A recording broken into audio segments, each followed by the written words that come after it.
Ladies and gentlemen, welcome to the Oosh Bros Podcast. I know straight off the bat, a lot of you have been waiting since Christmas Day for this bumper episode that we were planning on releasing. Long story short, Christmas got away on us. We ended up eating way too much food and having way too much fun. And now this is our New Year's Day episode. It is a review of 2024, the year that was, wrapping it up in a nice little bundle for you, ladies and gentlemen. And we are so stoked to be back on the air with you. We are looking forward to a big 2025. So once again, welcome back to the Oosh Brothers Podcast. It is your boy, Baby Malloy, joined with me, as always, by Louie. How's it going, man? It's good, Mr. Beast. What was with those hand movements? Yo, what is up, guys? Today, we are seeing how many people keep their hands on this car until they leave, and the last person gets it wins. That's the vibe I got just watching you do that intro.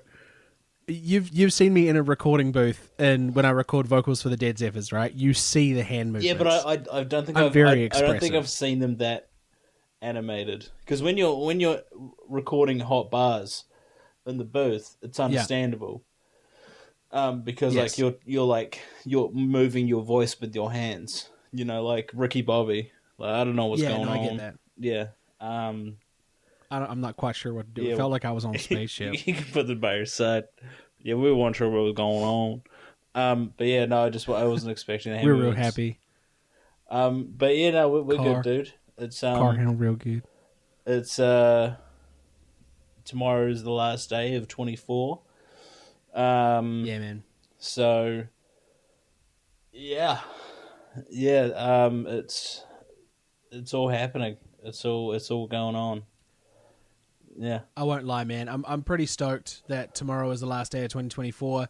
It's had its ups, but it more or less has had its fair share of downs as well. I feel like it'd be nice to see the other side of 2024. Look, some real cool stuff has happened this year for me personally. I got to do the creative football match down in Blenheim. I got to go to Aussie and take the kids to theme parks and other bits and pieces. Got to see Iron Maiden. And there's some really cool stuff that sort of, happened over the course of the year.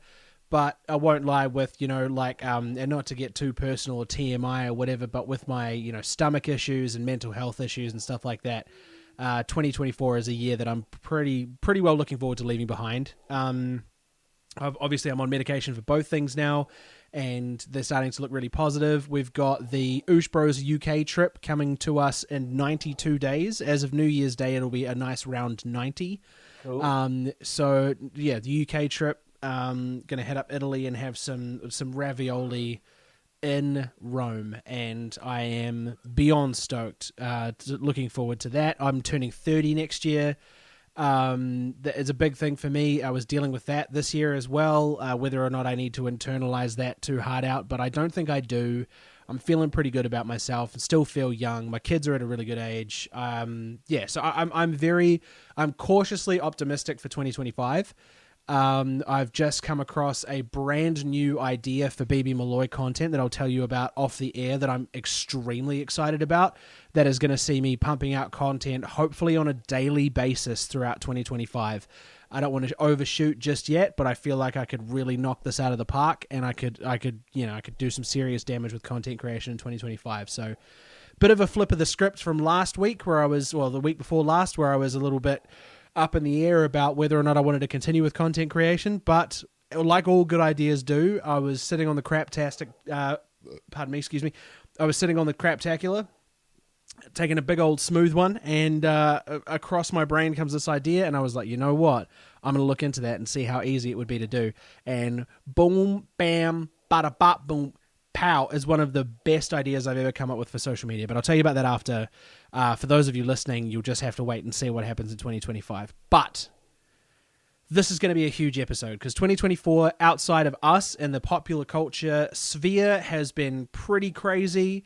It's been pretty noteworthy. This year has been one of the most influential years for pop culture, memery, all of that kind of stuff. I reckon for the 2020s so far. Like COVID was COVID. 2021 was pretty, ho-hum. 22 and 23, I don't remember huge amounts of stuff happening, but like just to knock a few things off the top, Boeing shitting the bed, Kendrick versus Drake, Talk Tour, Donald Trump winning the election, all of these crazy things that have happened throughout 2024. We each have a list of what we are, considering the biggest hits of this year, and we're very, very much looking forward to sharing those with you. So, let's get into it. Did you have anything that was sort of like first and foremost in your mind? Are we going chronologically? What do you reckon? Not really. Just kind of rattling off like the biggest moments of the year. We could do it chronologically, but I'm not really bothered either way.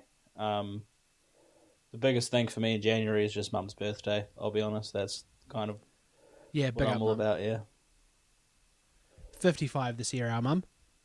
Fuck yeah, she's old. Oh yeah, yeah. Right, so, I mean, my thing first and foremost is the Elmo tweet fiasco. For those of you who don't know, whoever's running the Sesame Street Twitter page chucked up a tweet that basically said, hey, Elmo's just checking in, how's everyone doing? To which the entire world seemed to start burning and chucking stuff in the chat like, I won't lie to you, Elmo, it's been hitting real hard on motherfuckers and yada, yada, yada.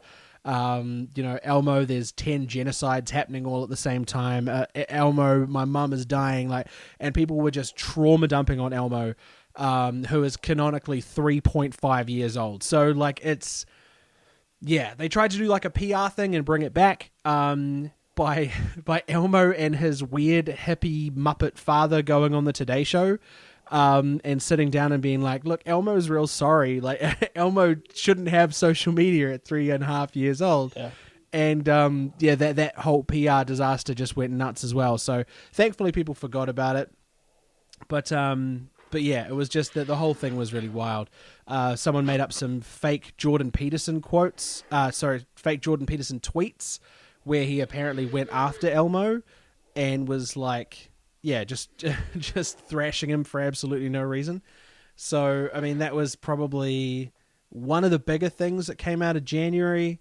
Probably the second biggest, if not a even bigger thing, was the Apple Vision Pro bombing.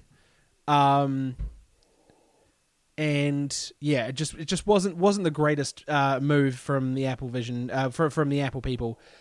Despite passing $2 trillion in iPhone sales in the year of 2024, the Apple Vision Pro was put on sale for $3,500 and sold 400,000 units less than they expected in the first month, to which they pretty much shelved it, similar to the Google Glass. I'm pretty sure you can still buy them, but they're just not anywhere near as good as everyone thought they were going to be. People have been doing VR headsets for a long time. This is just a different step in augmented reality, so not a huge jump from VR headsets, unfortunately. Did you end up getting one of those? Because you were an Apple fiend for a long time. No, I can't afford it. It is at all? Hell no, dude. $3,500 for a VR headset that's exclusive to Apple. As much as it it looked cool, and I looked at some reviews on it. You can't justify $7,000 for something that you can get for less than 500, like a decent one. Yeah, I mean, if you're looking at an Oculus, you're only spending $1,000, right? I honestly I don't know. The last VR headset I bought was VR's never interested me. The last VR headset I bought was the PSVR for the it was for PS4. I remember playing Resident Evil 7 on that and shitting my trousers. But I haven't used it because I get sick. So, do you get motion sick? Yeah, well, there's one game in particular that was included free when you bought the headset, and it was you were kind of lying on a board going down a hill, and it was just too much. But yeah, I mean, Resident Evil 7 was pretty dope, scary, but dope nonetheless. It's once you play Resident Evil 7 on VR, you can't really play it anywhere else because it's just not the same. Once you've kind of immersed yourself in that world, it's just, you kind of have to do it through the VR and not through just the screen in front of you. Have you had a jam on Beat Saber at all? No, I didn't have the remotes because you need like the remotes. I had the controller. Right. Yeah, because I'm still not 100% sure how that worked. Like, if you were to tell me that it would work on a Nintendo Wii, 100% I would believe you, because that makes a whole lot of sense. But when it comes to Beat Saber, I never quite understood how that jam went down. But there's like Move controllers, like what the PS3 had. With the little, okay. So like it had a rocker that plugs into a. Oh, okay. Yeah. No, I don't like that at all. That was not a good design on their part. I won't lie. Oh, I mean, it was alright. I mean, it had its place, but when you've got the Wii that absolutely shitted on both of those consoles, trying to bring out some sort of iToy-esque thing, it just didn't really make any difference. I know what console I'd choose if I wanted to play Fight Night with a controller and a nunchuck. Like, I wouldn't go to PlayStation for that. Nah. I'd go to Nintendo for that. Yeah. So, speaking earlier of our Oosh Bros UK trip and our Italy stopover for the week in between, 4 out of the 6 planes that we will be taking there and back across our 25 hours of flying, the 2 biggest hauls that we will be on are all Boeing planes. And for those of you who watch the news or love to be in the stranglehold that is the fear-mongering of social media, you'll know that Boeing absolutely shit its pants several times throughout 2024. One of the flights on one of the Alaskan Airlines, the door fell off. Now, I don't know if you know much about planes, but they're not really supposed to do that. No. I mean, it's not the greatest look if you're, tens of thousands of feet in the air and the plane, the door falls off. Not great. So I'm cautiously optimistic.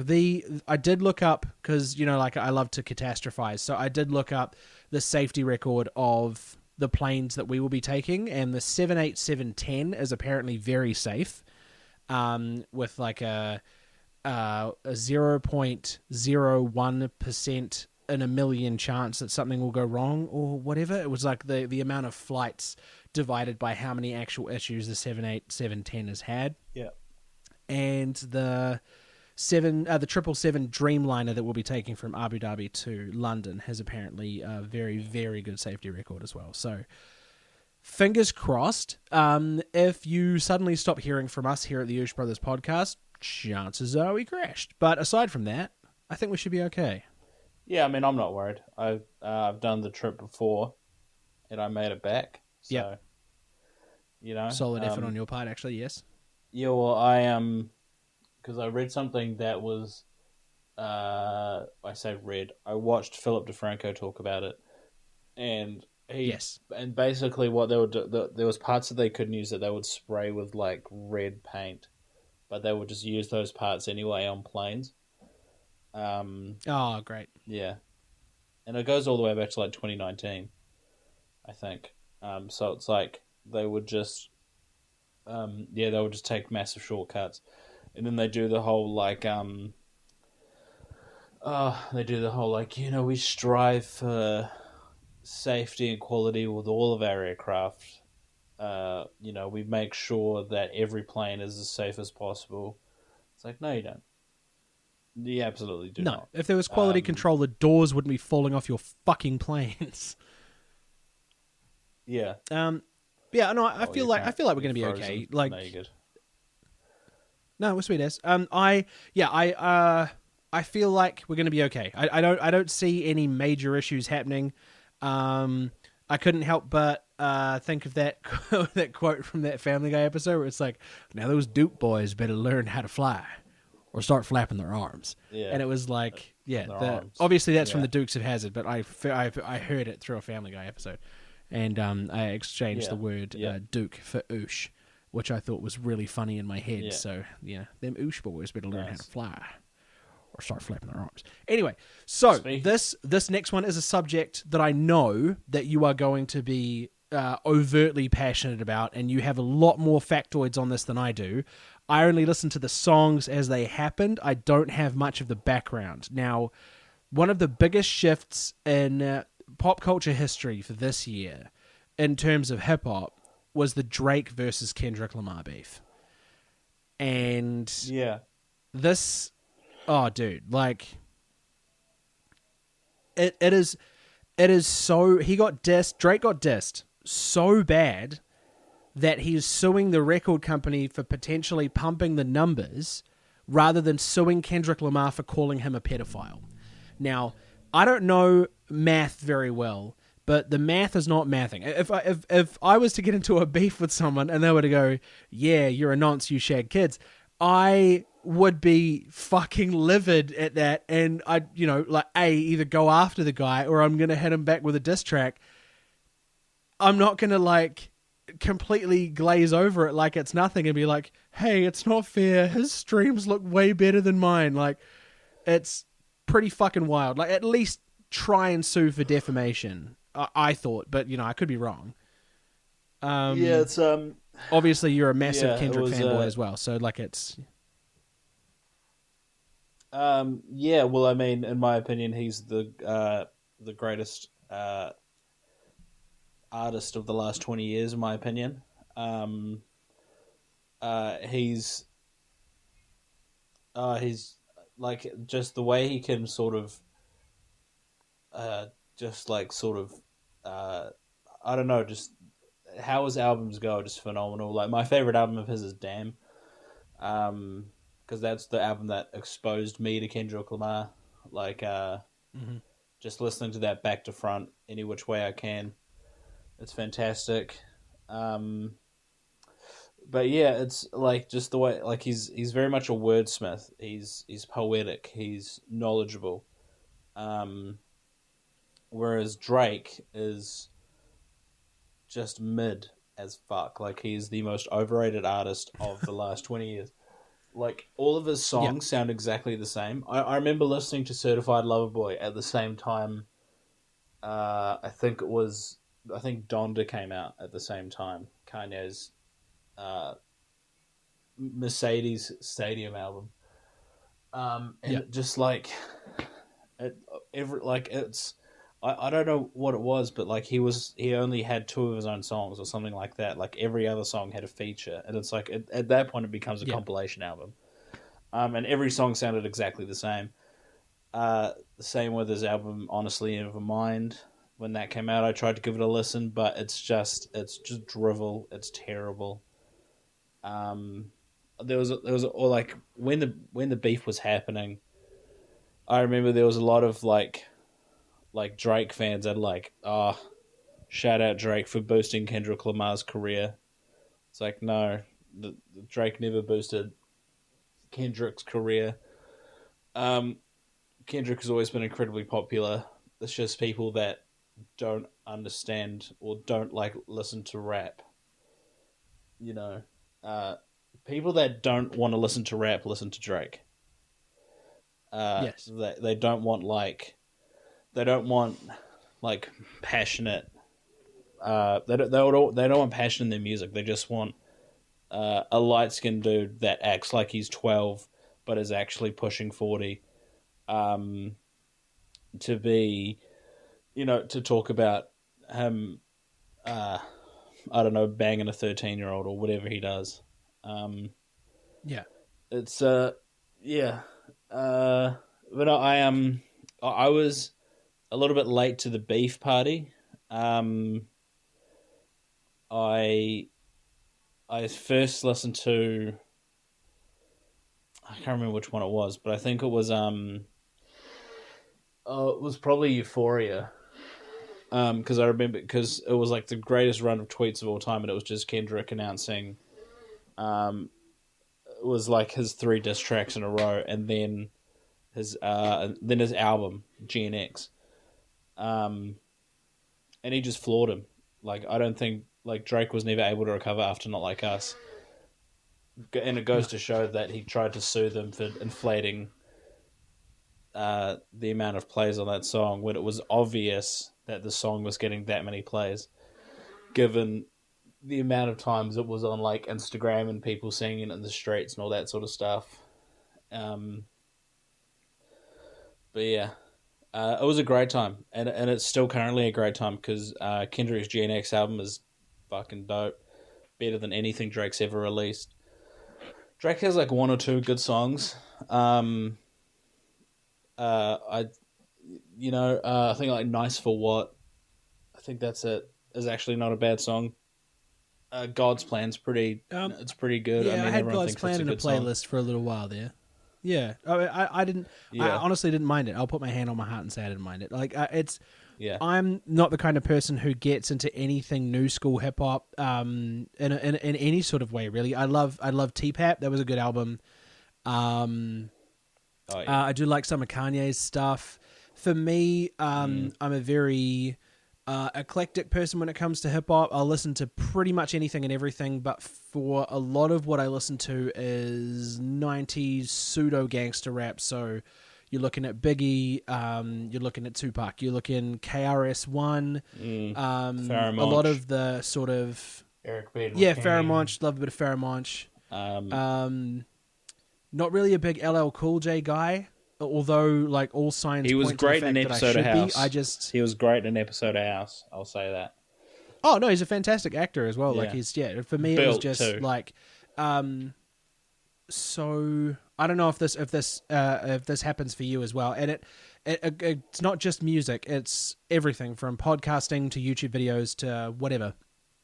If I don't like someone's voice, whether it be their cadence or the way that they go about explaining things to people or whatever it might be, I tune out immediately. I'm not there for it. So if I listen to a hip-hop artist, I'm like, nah, your voice is fucking annoying, G. I'm turning that off straight away. Same with podcasts, same with YouTube videos.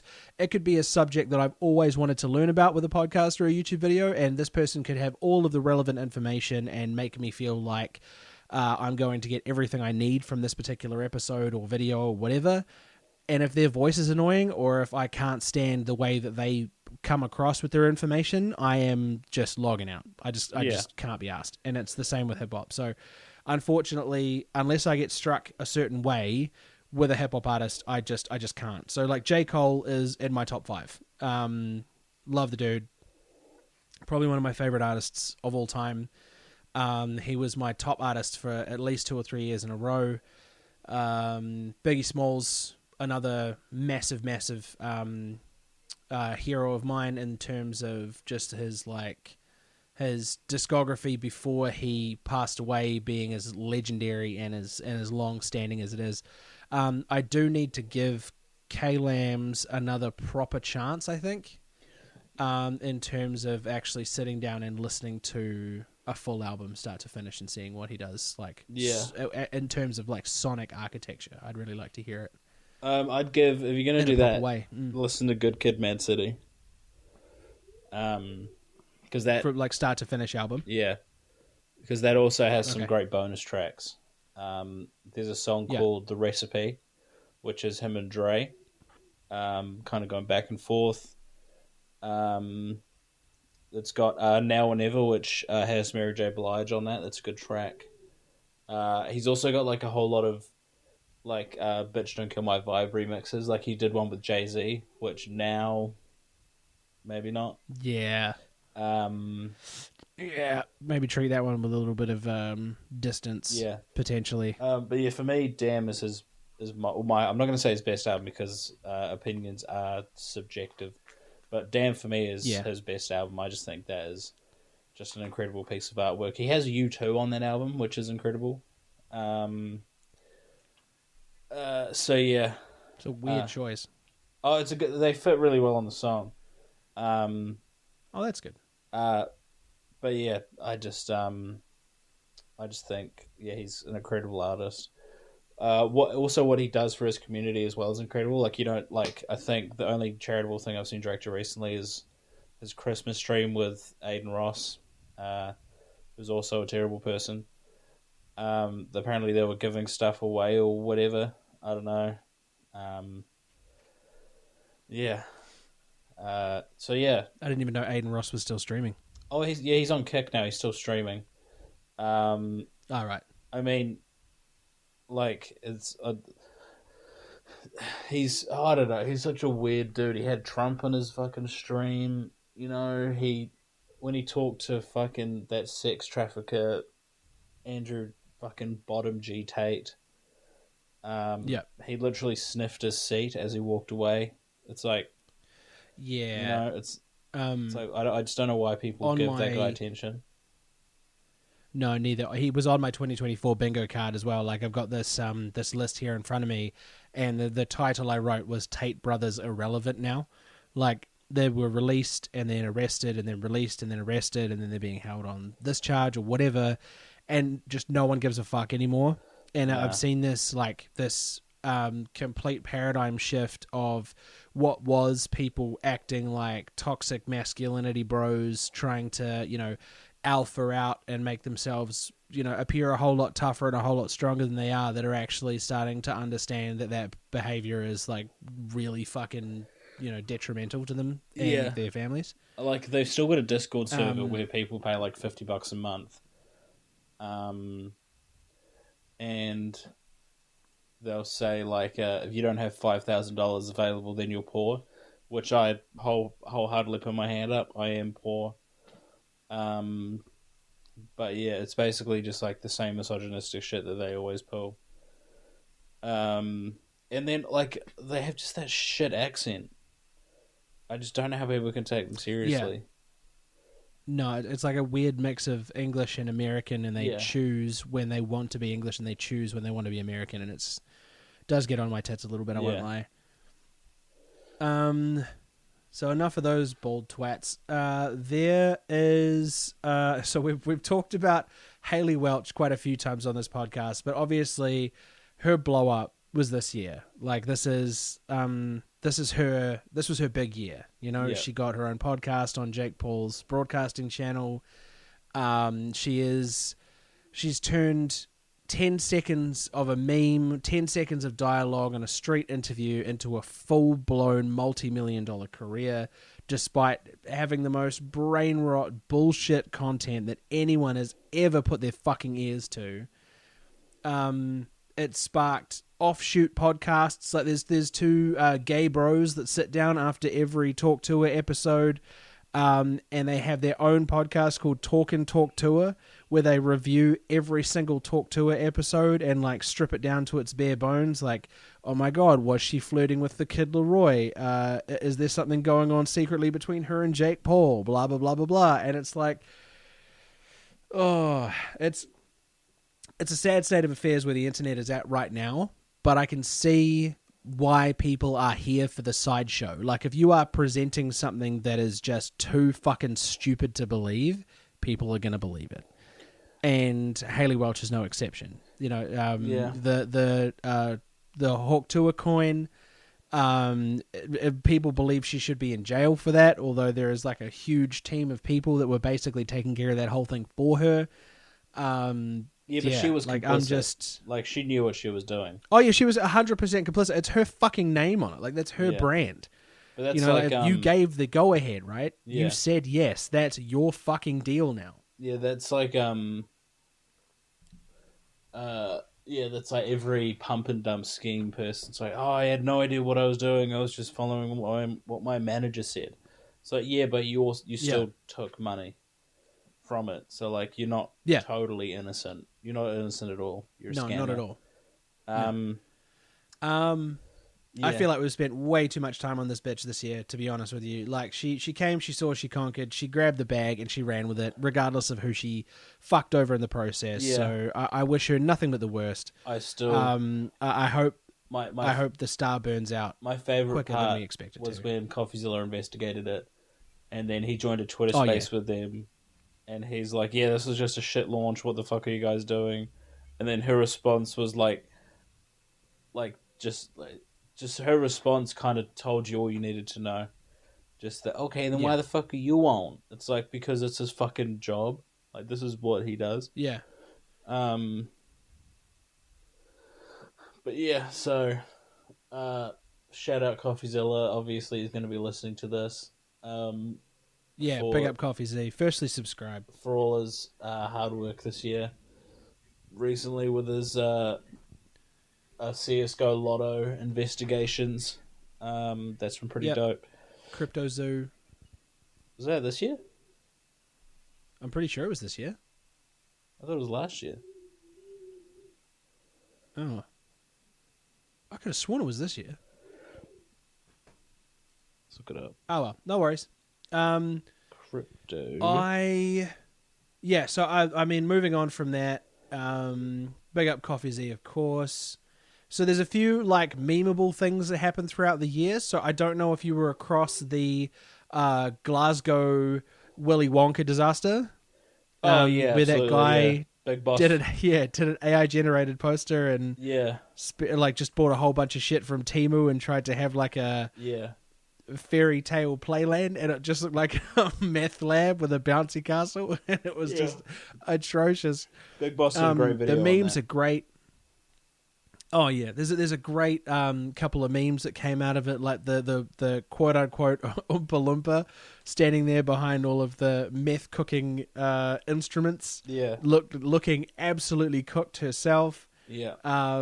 The Unknown, which was like this random Halloween costume holding a mirror in part of the maze. It was just, the whole thing was fucking disgraceful. Yeah. But because he couldn't he tried to call it like Willy Wonka's Adventure or something, but like he kept getting struck with copyright because he can't use the Wonka name, and then I think he used like Willy's Chocolate or something, and he's like, well, maybe not.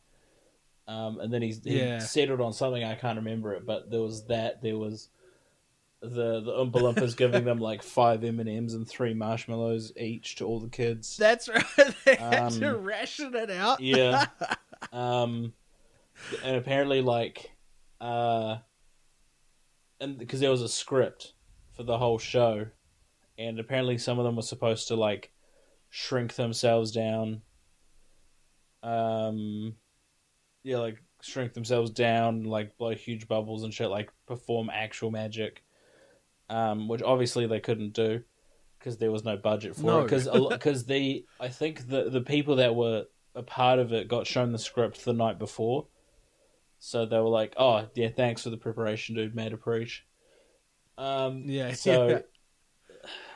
Just did not go well. But Big Boss has a great video on it. Just atrocious behavior, but hilarious for us. Just so good. Oh yeah, from the outside looking in, if you're a Scottish parent and you've taken your kid to this thing, and you feel like you've been so ripped off to the point where you have to step outside and ring the police, like oh man, that's folklore history moving forward. Like you know. We thought Timothée Chalamet did a terrible job. This guy fucking nailed it. Like, and the reviews weren't great for Wonka, but I didn't actually mind it. It was pretty good. Yeah, I mean, Timothée Chalamet recently has just been on an absolute tear. Like, he's been ripping it up. He had a mean as interview with Nardwuar recently. He talked about like his favorite artists. He was shouting out some of his kids from his old school. He was also on the Broski Report. He was part of like a sketch. She was so it was like her first live in-person report, and this made me laugh. She was like, "All right, over to you, Brittany," and it's just herself in a pre-recorded segment. She's like, "Thanks, Brittany," and then she interviewed Timothée Chalamet, who's apparently a part of the Broski Nation. Well, I don't know what they're called, but. Yeah, he's just been absolutely ripping it up, and apparently, because he's doing promos for his new movie, which looks pretty dope actually. Because he sings, because he sings all of the songs. He does it all himself. Yeah, I'm definitely going to that. Yeah, yeah. You and I, you of all people, will know my love and admiration for Bob Dylan. Yeah, and Boyd Holbrook, who was in Narcos, is going to be Johnny Cash, which I'm looking forward to. Oh, so good. Yeah, man. Fucking love Boyd Holbrook, man. Yeah, I've been rewatching Narcos recently. What a man. And it just goes so fucking hard every single episode. Oh, dude. Yeah, I'm going to give it a rewatch. I'm trying to convince my eternally subtitle-induced wife that she needs to give it a go too, because most of it's in Spanish anyway. Well, so yeah, you kind of need may subtitles as well for roll L dice on that one. Oh, for sure. I reckon she'd love it if she gave it a chance. it. Yeah, absolutely. Sidestepping from that ever so slightly, some more memeable shit like Mooding and Pesto the Penguin. Oh, sick of them. Baby pygmy hippos happen all the time. Like, yeah, I did stand with Mooding only because I did relatively well on the TikTok that I created connecting to Mooding. I think I ended up in the hundreds of thousands of views for that on TikTok, which doesn't happen very often these days. So when it does happen, I do tend to double down. But yeah, not the best. I hadn't actually heard about Pesto though until I started doing research for this episode. Yeah, the big hairy ass penguin. Yeah, the giant baby penguin. Yeah. It's like the same size as its mum, and it's only like 6 months old. And he's Yeah. just bowling around, being large and in charge. I mean, good on him. I felt bad because there was because obviously Moodang was like huge and popular. Yeah. But there was also like other pygmy hippos that were being born around the world, and then I was like, hang on, they're all stuck in a zoo, and then it's like back to the thing like, why do zoos even exist if not for human entertainment? You know, it's like all those animals look really fucking sad. Oh, yeah, I mean, if you're looking at Thai zoos, yeah, but no, there's definitely a large conservation component when it comes to actual conservation work. Fuck. Oosh. Oosh. Oosh. Oosh. Any fucking way. So. New Year, New Year, I'm not getting Zoom fucking Workplace Pro. Fuck you guys. Make it cheaper. We'll find a better way to do this, maybe through Discord or something. We'll figure it out. But like, basically what I was trying to say before is there's a huge amount of conservation work that comes into things like Australia Zoo. They do the very best they can, and they're just buying up land and using it for conservation work. Shout out the Irwin family. You guys are doing an amazing job. You know, like obviously Wellington Zoo's a bit small, but they don't over like stock animals, and if they start to get sick or if they feel like they need to move on, then they move them on. There are zoos that are the worst kind, and you'll find a lot of those in Southeast Asia, unfortunately, where Mooding is, because the money isn't there and the conditions aren't there, and it can be very dangerous for animals when they don't have the proper care. But I would hazard a guess and say that most of the syndicated zoos around the world are doing the best possible, giving the best possible care for animals, and using the money from ticket sales and things like that to for the betterment of the animals. Yeah. I don't want a blanket statement and say that all zoos are bad. I don't want a blanket statement and say all zoos are good. I just think that if you love animals, there are people out there doing the right thing. Oh yeah, absolutely. Like in my obviously, like the conservationist efforts are dope. Huge shout out to those peeps. I don't agree with kind of showcasing animals for for human entertainment. I think it's a bit shit. There was like years ago, like someone had done like holograms of animals for like a circus show, which is fine. Like it's not actual animals being hurt. It's just projections, like what they did with Tupac, like in, I don't know, like the mid 2010s or something, when they just like had a projection of him. Yeah, I remember that. It was for a Snoop Dogg show. Yeah. Yeah. Shit like that is obviously dope. So yeah. Yeah. Definitely agree with the conservationist efforts. I just don't think that there needs to be a zoo in every country in almost every city in the world. It's like anyway. No, I completely agree. I mean, even here in New Zealand, for a population of just over 5 million, there are 4 or 5 central zoos.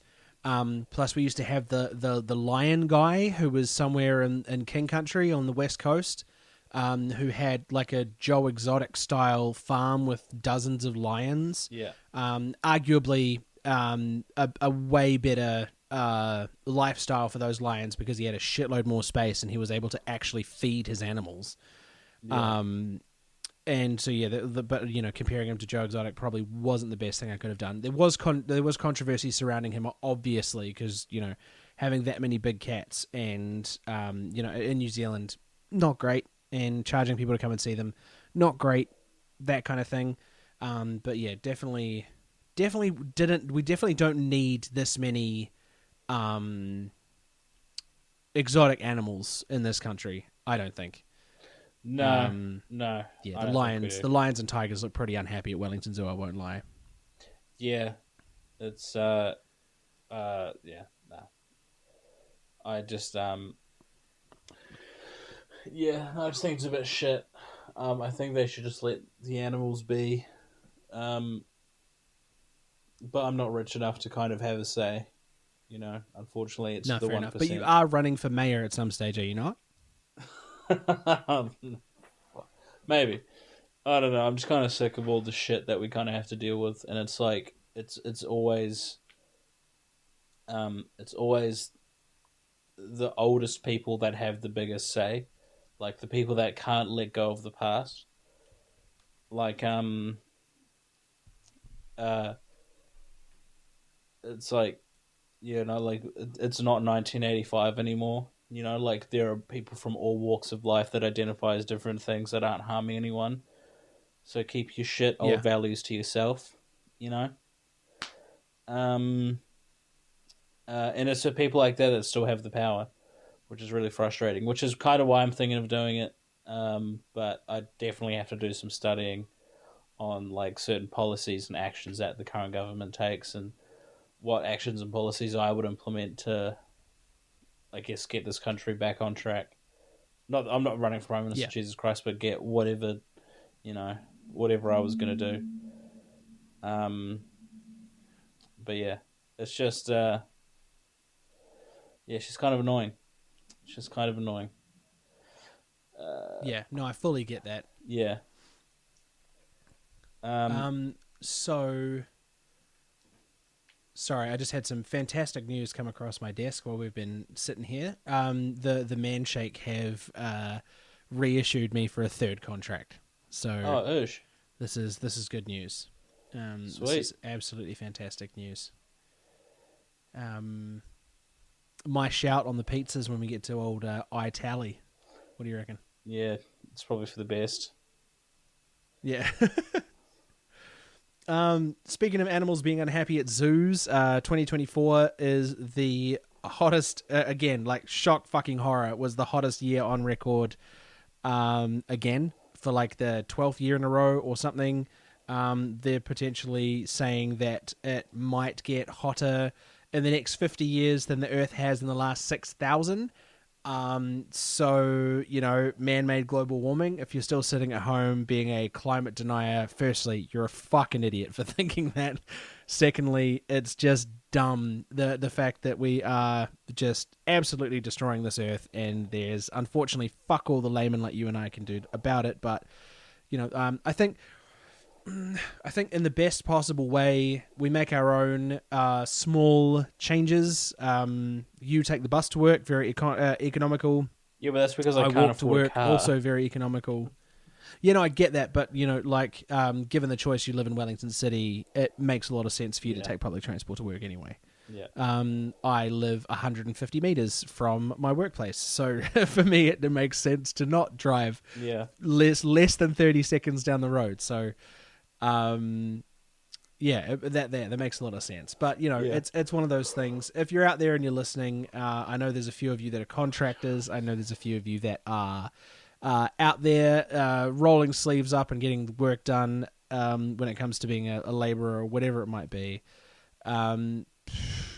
You guys don't have to give a fuck about this sort of thing, and most of you don't. But if we were to impart one thing on you from the Oosh Brothers podcast, please think before you throw things out the window or, you know, adhere, like, add to any of the global warming issues moving forward. I don't know. I don't want to be too preachy. Just stop fucking up our Earth.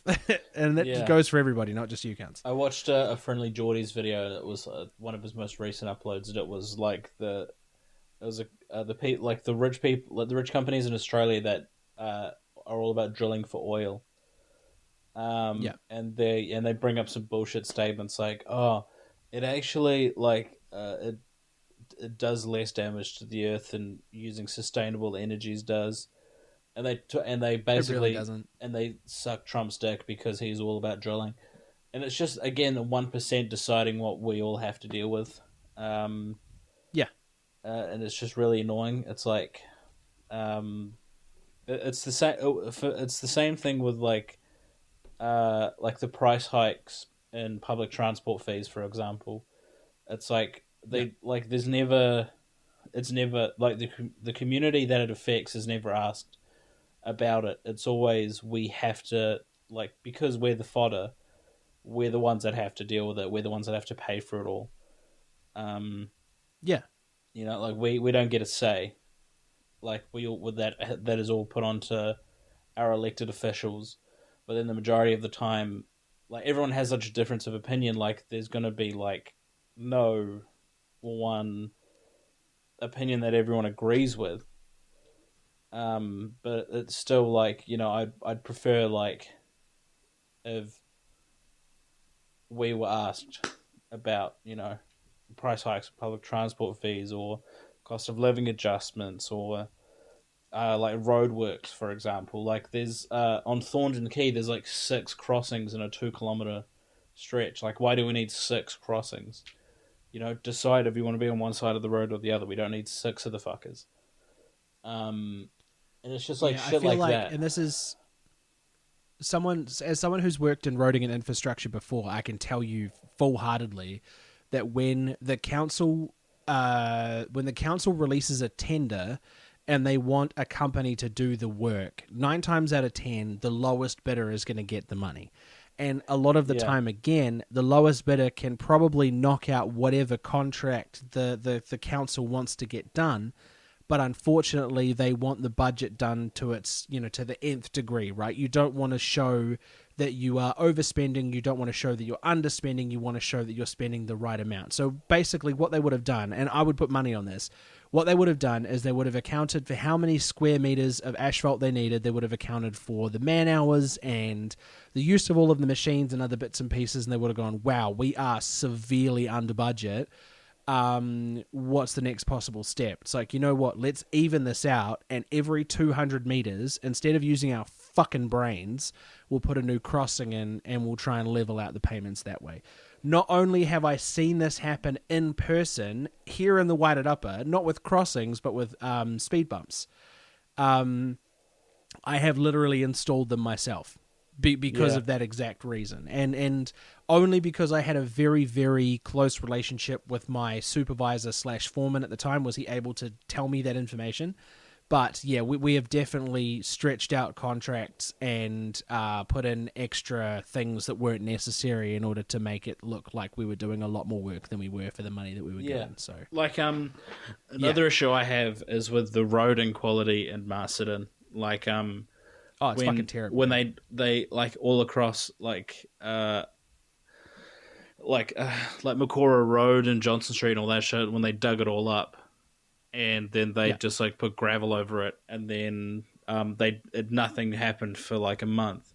So I emailed the council because I was like, I just want to know when it's going to be fixed. And I emailed them and I said, hey, is there someone that's going to like properly pave over this because it's fucking dangerous? People get their windscreens chipped.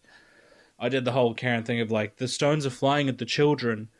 And I got an email back saying, oh, we're just finding a contractor to do this properly.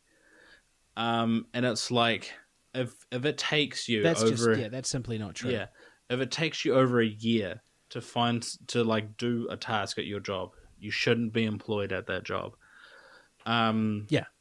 So no, I completely stand by that. Yeah, so this is, I guess, a message to the local Masterton Council, especially in the transport part, the roading infrastructure, whatever it is.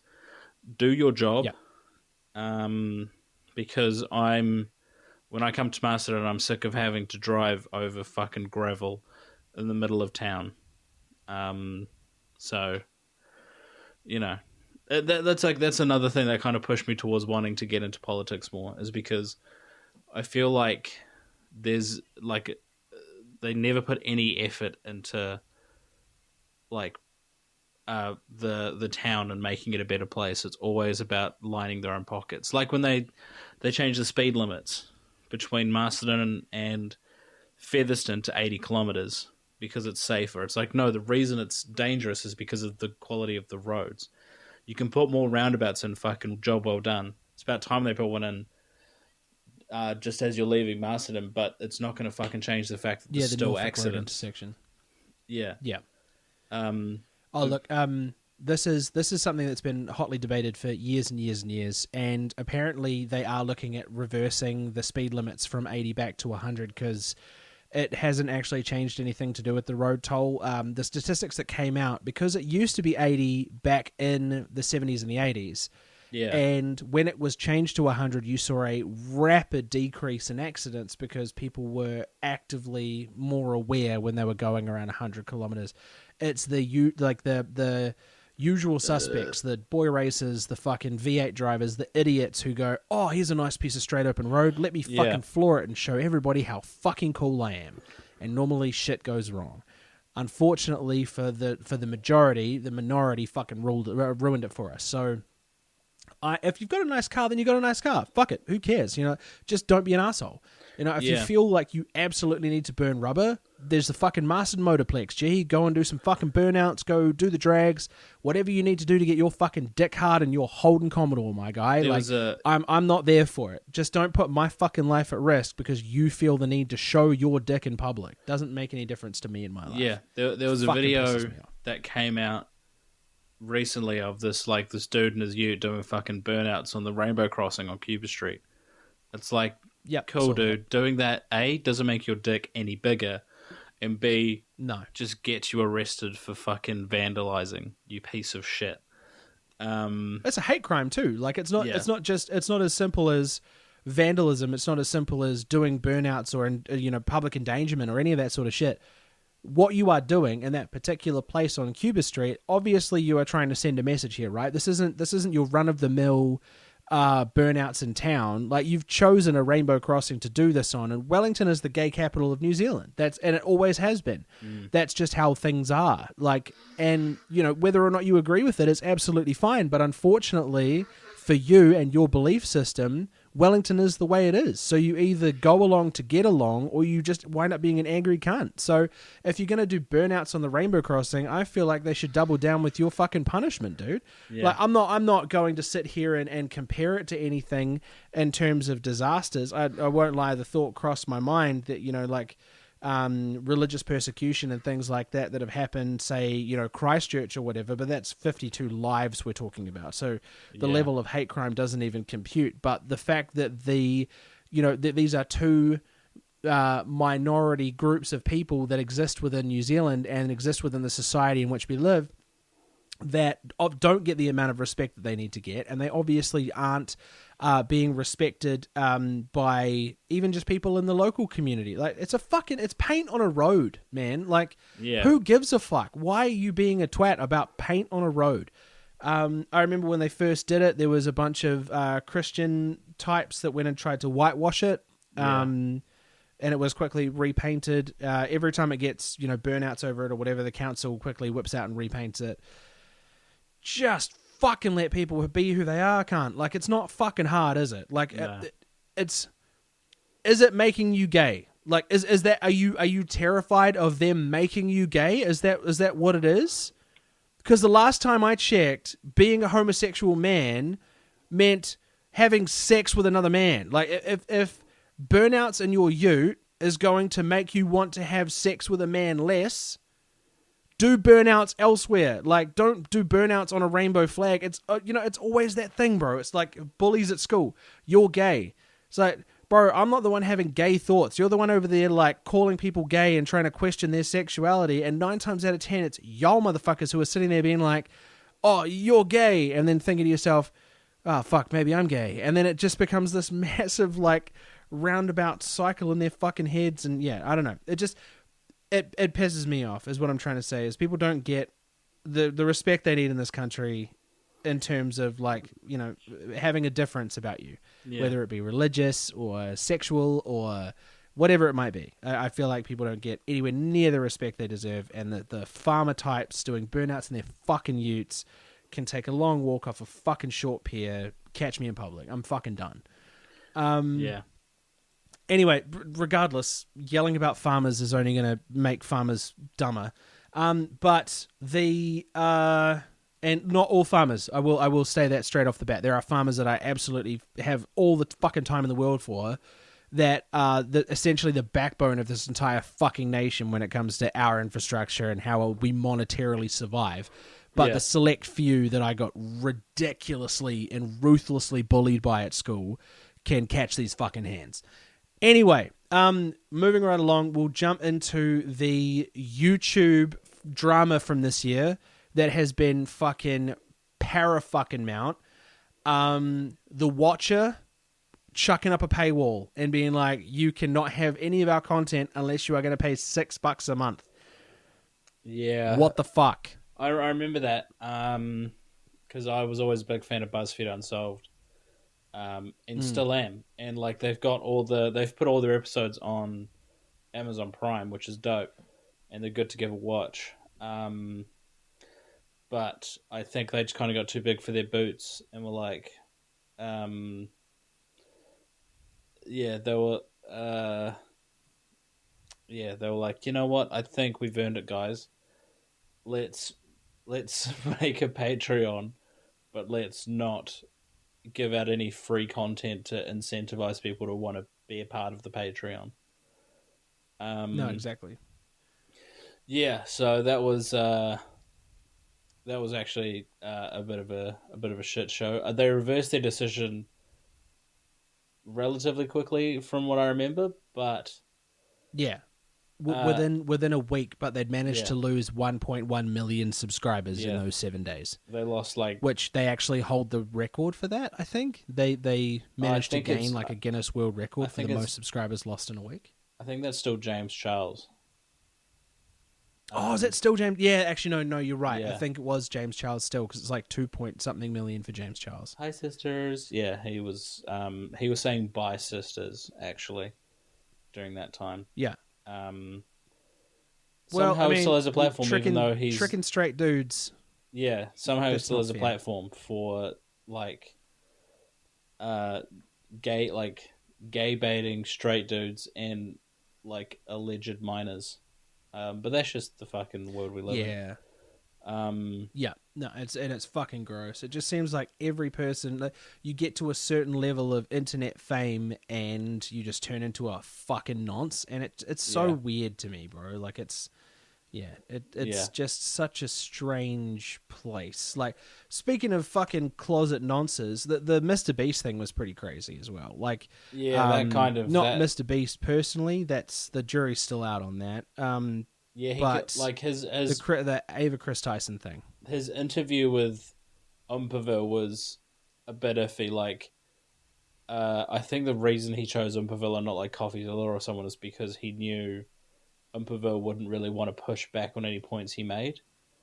Whereas CoffeeZilla does that in every single interview that he does.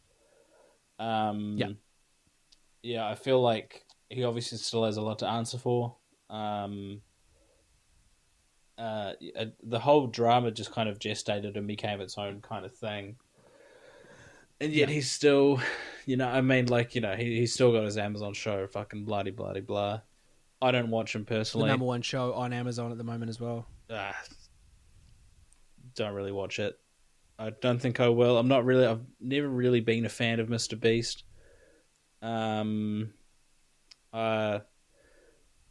don't want to come across as like a YouTube like elitist, but I have been watching this platform for many, many, many years, and I've watched my fair share of like terrible YouTubers. Ray William Johnson comes to mind. Like Equals 3 was a dope show back in the day. Like it just kind of it was such an easy watch. 3 viral videos. You got your stats, you've got some jokes. Yeah, he said some racist shit here and there, but you kind of look past that. He had some incredible guest hosts. The RZA was on there once. Fucking Bobby Lee, back in the day. Yeah, Gabriel Iglesias. Gabriel Iglesias did it a few times. Kasim G, who I miss. I miss Kasim G's videos. Not only his like interviews on the street on Venice Beach, but he also made great videos interviewing porn stars, which is like really interesting because he would just like play like this character of a guy that just didn't give a shit what they did. He would just still ask the questions. And then I remember at one of them he got a lap dance from one of the porn stars. I think the last time I ever saw Kasim G was in the Epic Rap Battles of History video. Yeah, season 1 finale. Yeah, that was the last time I saw Kasim G, and that's going back long time, almost 10 years. Long time, yeah. Yeah, I think because this year, 2025, this coming year, well, actually, when you're listening to it, it will be 2025, marks the 10th year of me being on, well, not on YouTube as a creator, but watching YouTube. What's the word I'm looking for? Watching YouTube. Ritualistically, I guess, like on a regular basis. You know, it came out in what, 2008? 2005. I was 2000. Oh shit. Okay, so yes, that makes a lot of sense. I was 10, and I remember Tyler and I wanting to be YouTubers. That actually makes a lot of sense. That 10. Tyler and I wanted to be YouTubers more than anything. We made videos with my shitty little digital camera. This is back when an upload would take we weren't editing these either. We were just taking the video first, one take wonders, and then trying to upload it. And an upload of something in the realm of I don't know, it was like a 5-minute video. It would have been somewhere in the realm of like maybe couple of hundred megabytes. Would still take like 3 hours, and it was really bad, and the quality was fucking shithouse, but we wanted to be YouTubers real bad. And yeah, it's been a weird and bumpy ride. But yeah, so this coming year I think is around 10 years since I started like properly getting into YouTubers and following various lineages and legacies, and you know, some great YouTubers over the years. You know, I've been a Mr. Beast fan since he first kicked off.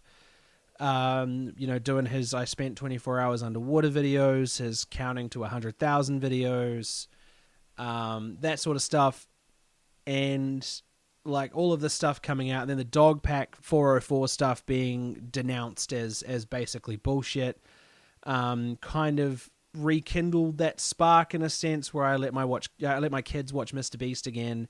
We do watch the Amazon Prime show together. Yeah. Speaking like of, sorry to interrupt, but I saw your kids were watching Allie Reacts, and that shit grates me, and I'll explain why. What is it? Allie, you know the guy that used to do Call of Duty videos, and then he just became the huge clickbaiting asshole on Fortnite videos. Is that the guy they've been watching with the glasses? No, he wears a hat. Yes, okay, yeah, because I've walked into the lounge a couple of times and just been like, what the fuck is this? And, we like it. So, nah, turn it off, man. One of my most recent gripes is, like, Jack's Films. Not with Jack's Films, but Jack's Films is like, he's one of the oldest creators. He's a pillar of this community.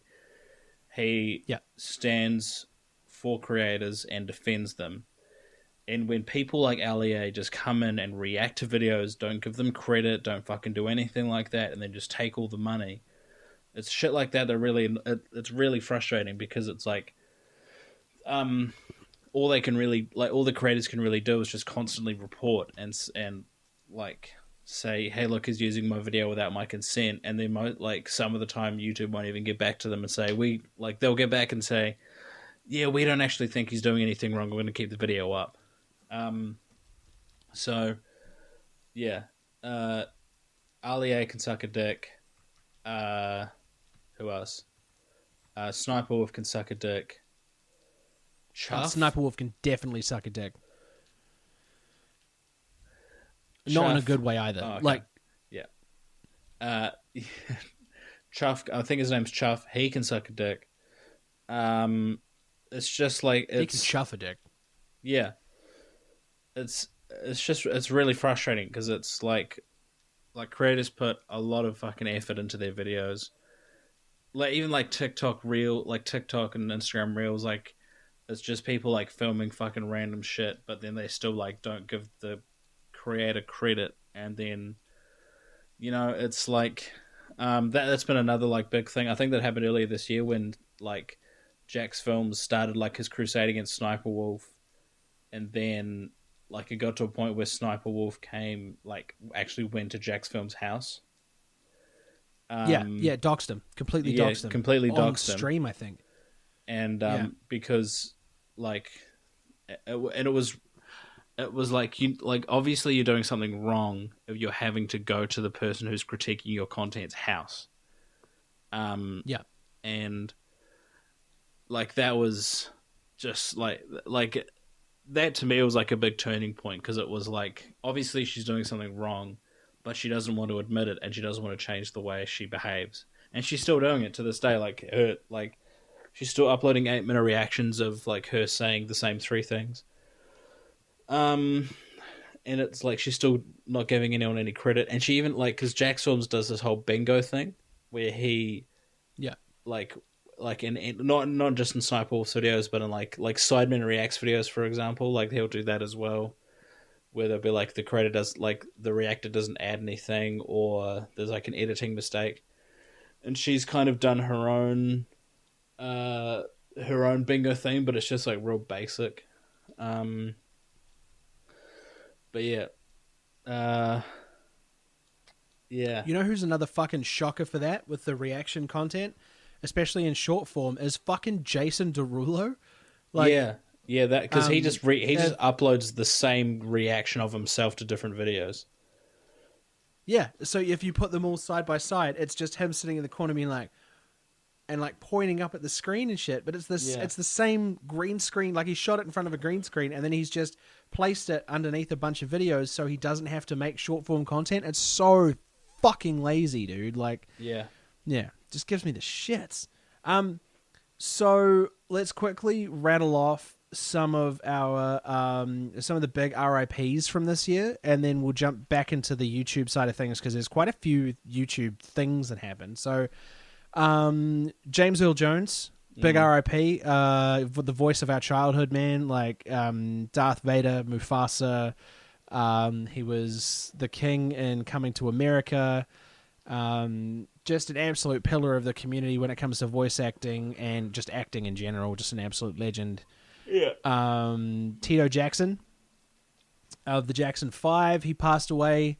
Yeah. So they've got 2 out of 3 Jacksons up there or down there, depending on how you view it. Or nowhere, if you want to be nihilistic about it. But yeah, there's they're definitely somewhere. And yeah, that kind of sucked. And then the biggest RIP for me this year, based on my research, I could be jumping the gun here. There's 2 actually. Maggie Smith is one of them. Big RIP to Maggie Smith, obviously Professor McGonagall. She was in a fantastic movie with Rowan Atkinson called Keeping Mum, which I absolutely adore to this day. And then Akira Toriyama. Huge RIP to Akira Toriyama, the creator of Dragon Ball Z. The dude who created the show that gave me enough confidence as a child to pretend that I could be Super Saiyan and that I could fly. And I never lost that childlike sense of wonder, especially when it came to being a Super Saiyan. Obviously didn't follow the gym routine of Goku, as I'm sure a lot of you are aware, but I definitely got my Taoistic confidence from Goku, I think. Yeah.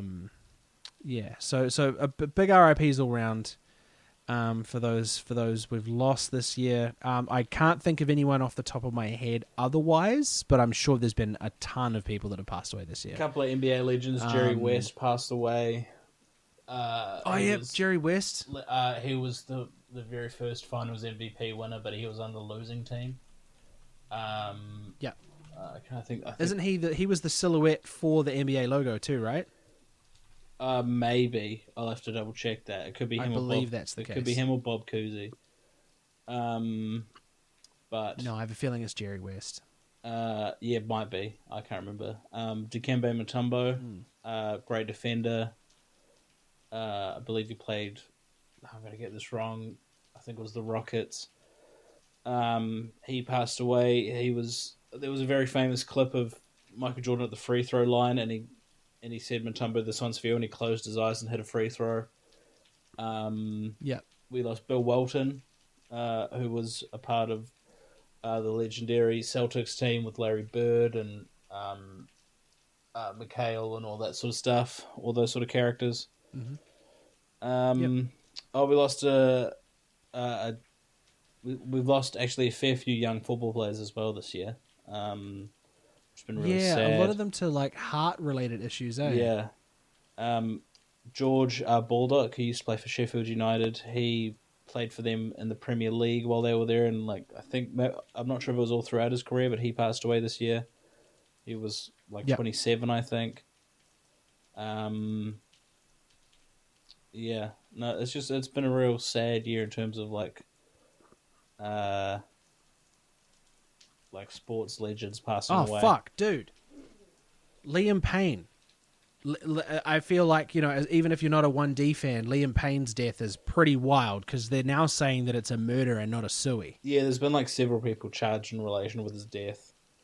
Yeah, so that's pretty fucked up of its own volition there. Yeah, it's he will be missed. After his death, the missus started watching the One Direction documentary. I think it's called This Is Us. I can't remember the name of it.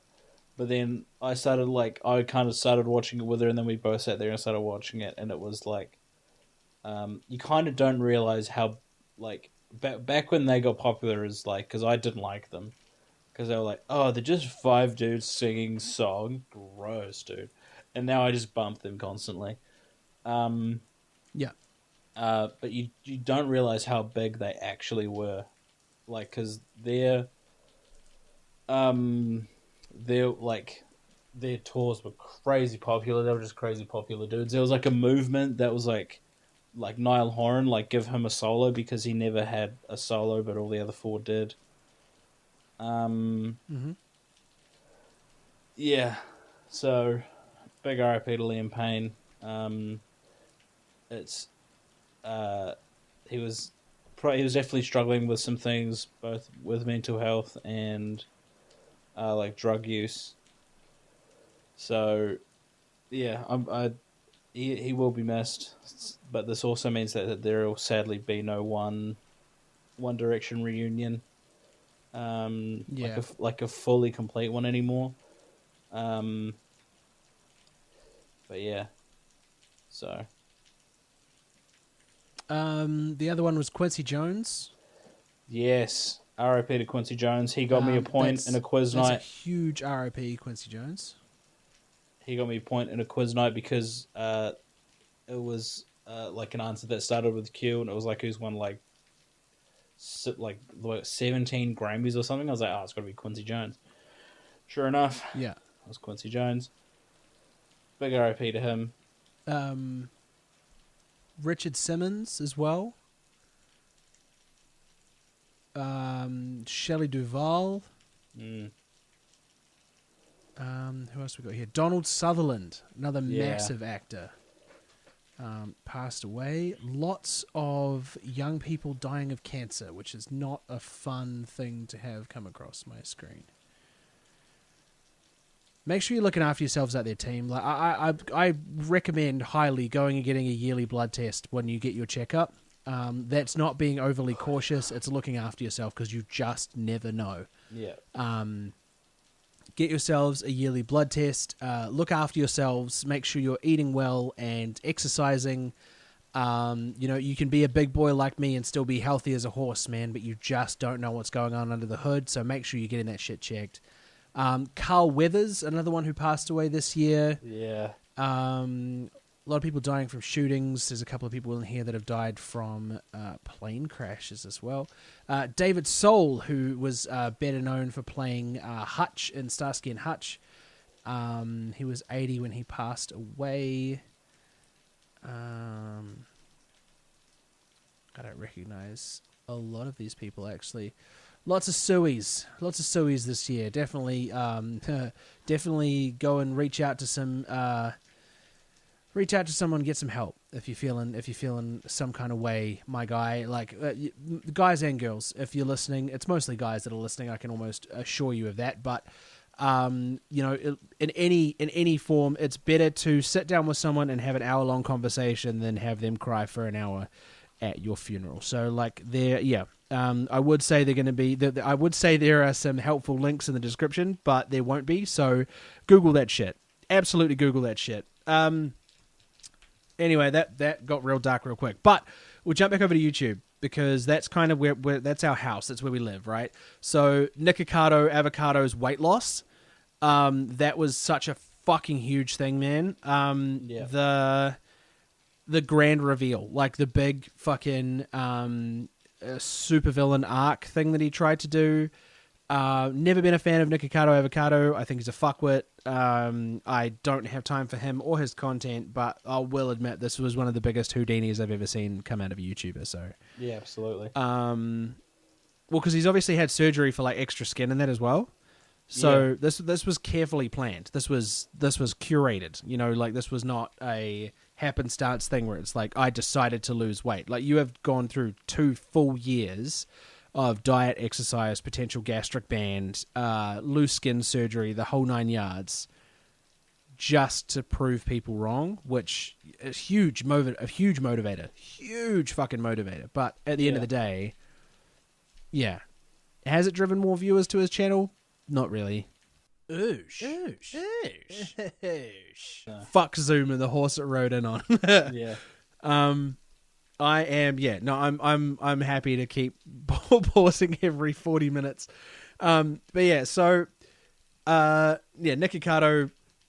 who gives a fuck? Like that's kind of my takeaway from it. Like you've done a good job, bro. You've obviously decided to make a healthier choice for yourself, but you're still eating like shit. You're still a massive fucking dickhead. So, all power to you for losing the weight and tricking the entire internet. Unfortunately, the 15 minutes of fame you got from it didn't bring any more viewers to your channel. If anything, it's probably turned viewers away from your channel because they forgot they were fucking subscribed to you in the first place. But, shit happens. From a lack of subscribers to too many subscribers, obviously the big CR7 created his YouTube channel and blew every fucking Mr. Beast record out of the water except for the most subscribed YouTube channel. Yeah. Fastest to hit 1 milli, fastest to hit 10 milli, fastest to hit 50. Most views in a 24-hour cycle or something along those lines. There was a few like low-key Guinness World Records that he broke. And silver play button and a gold play button within the first 24 to 48 hours of starting your channel is fucking wild. Yeah, I think Sidemen actually. Then again, he's Ronaldo. I think the Sidemen channel had that record for a while. I can't remember what it was, but it was like I think it was like the first channel they created where they were all together and they hit like 1 million subs in like the first day or so. And that had the record for a while. But yeah, well done to CR7. I'm sure that YouTube ad revenue is fucking dope. Yeah. Pennies on the dollar, eh? Like it's a fucking drop in the bucket when you're Cristiano Ronaldo. Yeah. He could wire me the money that he makes from YouTube and I'd still somehow be like 100 times broker than he spends more money in a day than I will probably make in my entire life, I would imagine. Yeah. Yeah. Yeah, absolutely. With all his his probably personal trainers, personal chefs, all that sort of stuff. Nutritionists. Yeah. Yeah, 100%. But yeah, so there's been a lot of YouTube stuff. this Oh, year. there's fucking Lunchley. Yeah. I like my cheese drippy, bruh. Like that whole fiasco, and they're still pushing the shit. They're still going as hard as they can. Logan Paul's still Fucking being a piece Logan of shit. Paul. Yeah, surprise, surprise. Logan Paul released a clickbait video yesterday saying "This Year Broke Me" was the name of the title of the video. I'm sure it did, dude. And I'm sure it broke you for all the fucking shit you've put your fans through. All the money you've scammed from them. And it was 100% clickbait. It was 100% clickbait. Yeah. As soon as you click on it, he's like, "Oh yeah, no, I'm a dad now. I have millions of dollars. I wrestle in the WWE. I am making money off Prime. I'm making money off Lunchley. I'm still making money off Pokemon cards. I am one of the wealthiest people in the history of YouTube." Sorry, bit of you on there. But yeah, unfortunately, can't save himself from being a complete sack of shit still. So, not his best moment. No. No. Yeah, no, just I just don't give. I just like, obviously one, like, me not giving him any view time is gonna fucking do anything, but I refuse to give him any airtime unless it's like video essays about him. Like, there's been a couple of videos by this channel called this channel called, I think it's American Redact, where he goes through like some of his podcast episodes where it's been like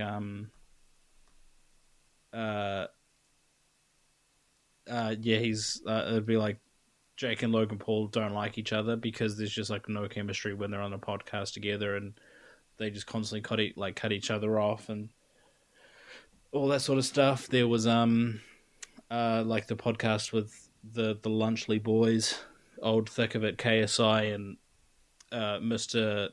Beast, and it was like there's no chemistry between the three of them because like they're all just totally different personalities. There was I think it was earlier this year when Boogie 988 faked cancer. And got found out for it, and then he, like, on his podcast Lolcow Live, Keemstar put him through like a whole bunch of punishments. Like, he got liar tattooed on his face, he had water balloons thrown at him, all that sort of stuff. And you never gain back your credibility after joking about something as serious as cancer. No, and to be honest with you, I hope he never regains his credibility. I don't think he will in any space. That's a fucking horrible thing to do. The podcast that he's a part of with Keemstar and Wings of Redemption is not hugely respected in the space. A lot of people watch it just for the memes. Like, Wings of Redemption is like he's close to being divorced from his wife because he just is like a terrible husband in person. Keemstar's always been a piece of shit though. I've never liked Keemstar. I've never understood the draw for his channel. It just never appealed to me. Yeah, he was. I think it's because like when I came across Keemstar for the first time was the Tobuscus drama, when it was like those accusations came out about him, like with the drugs and the sexual assault, all that sort of stuff, and that's when I first came across him. And then I watched a few of his videos, and then I remember watching the iDubbbz content cop on him, because it was like that's all he does is he just like he feeds off the more famous people on YouTube and then like claims to be their friend. But yeah, Keemstar's a piece of shit. Don't really like him. Boogie 988 again, piece of shit, is dating a fucking child. Doesn't see anything wrong with it. She's super fucked up. Like, she has parental issues, and he's like, we just love each other. She said she'd married me. I'm the best she's ever had, and it's like, bro, she probably struggles to find it. Firstly, and secondly, its EDP levels are fucked up with that dude, man.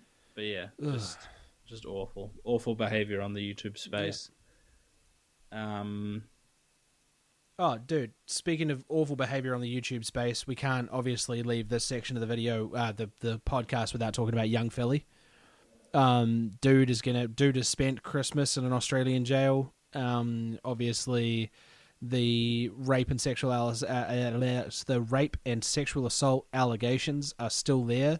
Got himself out on bail, and then immediately hired a car and was recklessly driving around Australia and got locked up again for reckless endangerment and dangerous operation of a motor vehicle. When this dude gets found guilty, because people trying to spread rumors that the charges have been dropped and all that kind of stuff, but they clearly have not. When this dude finally gets charged and they put him away, they're going to put him away for a while, I'd imagine. Aussie's not going to be very nice to him. He might get extradition, like he might be able to, they might send him back to the UK, but I don't know, man. I don't know at this point. And to be honest, I was a fan. With the Beta Squad stuff, when he was in Chris MD videos, he's South American, so when he was in the football videos with Chris MD, obviously he's got some tech, he's not great, but he's alright. Scored an absolute fucking screamer of a goal in the Sidemen charity match. Yeah. I was an on-again, off-again fan. He's got good banter, that kind of stuff, but when it comes to being a shit person, it's one of those things like, anyone who knows me personally knows how much I fucking hate John Lennon, and it's not a separate the art from the artist thing, because I love the Beatles. Like it's hard for me to not love the Beatles. That was the music that I was raised on, that kind of thing. I find a lot of John Lennon's personal music, post the Beatles, to be very fucking pretentious. And Paul McCartney's stuff is too poppy and fucking, it's Christmas time, get out the wine, Uncle Jim's in his favourite jumper. Like, fuck off. I can't stand it. So, but John Lennon as a person, he is the fucking worst. And Uncle Jim's he was... jumper's a bit of a bar, I'll be real. Look, that's a bar that I borrowed. It's not mine. There's a YouTuber, a TikToker called, the Dirty Spoons or something, and he takes the piss out of both sides, actually.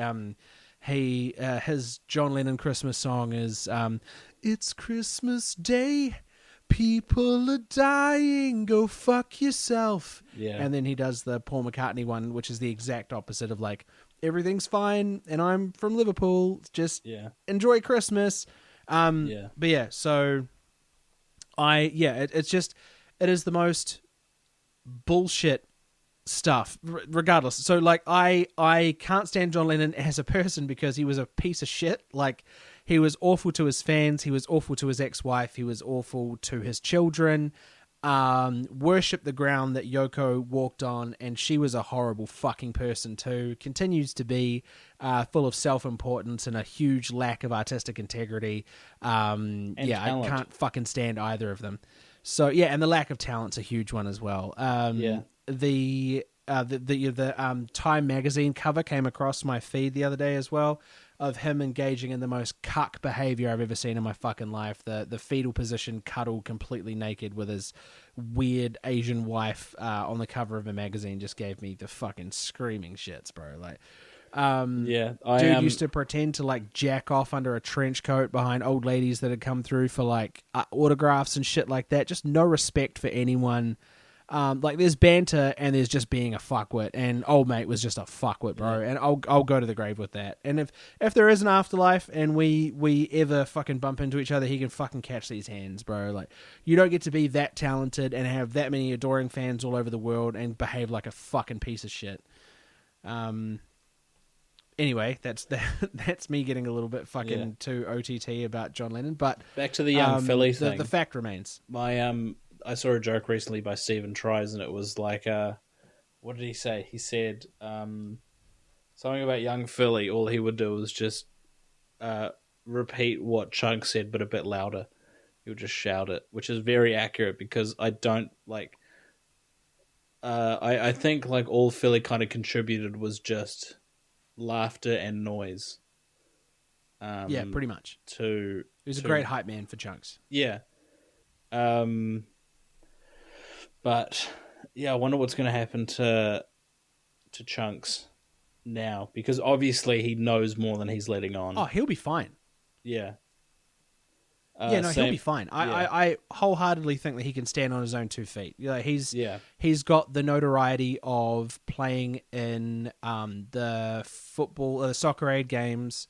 He's on TV over in the UK. He's got regular spots on, like, you know, whether it be Saturday Social or something like that. He's got those regular spots with football TV and cooking TV, and he's doing okay with YouTube, and the beta squad's still humming along. Like, he doesn't need Philly at all. He doesn't need Philly to function. No. He doesn't need Philly to, like, hype him. You know, like, Harry Pinero's there. You've got Sharky. I don't know what Darkest Man's doing now. He was in a lot of videos for a long time, but he's since backed off. AJ Shabil and Nico. Sorry, Nico Milana. It's Nico, yeah. And he big up the NDL, by the way. Sorry, I mispronounced the name. Don't hurt me. So basically, like, he's got a pretty solid network of people. He's talented. He's very, very wealthy, and, you know, has his own content and all that kind of shit. So I don't know. I wish Chunks the best of luck, because I know that this can't be easy. You know, coming across, you know, what is essentially your best friend and finding out they're a huge piece of shit. Yeah. Whether or not he knew that beforehand is anybody's guess, but yeah. I don't know. I feel kind of stink for Chunks in this whole thing. Yeah, a little bit. But I feel like he'll be okay. Yeah. Well, I mean, the other huge piece of YouTube news that I had was, well, there's 2 actually. Cat Williams exposing Hollywood on the what was his name? Sharp. Shannon Sharp, the guy that tried to start a fight with Shannon Sharp, Steven Adams and the Grizzlies, like a year or so ago, I think.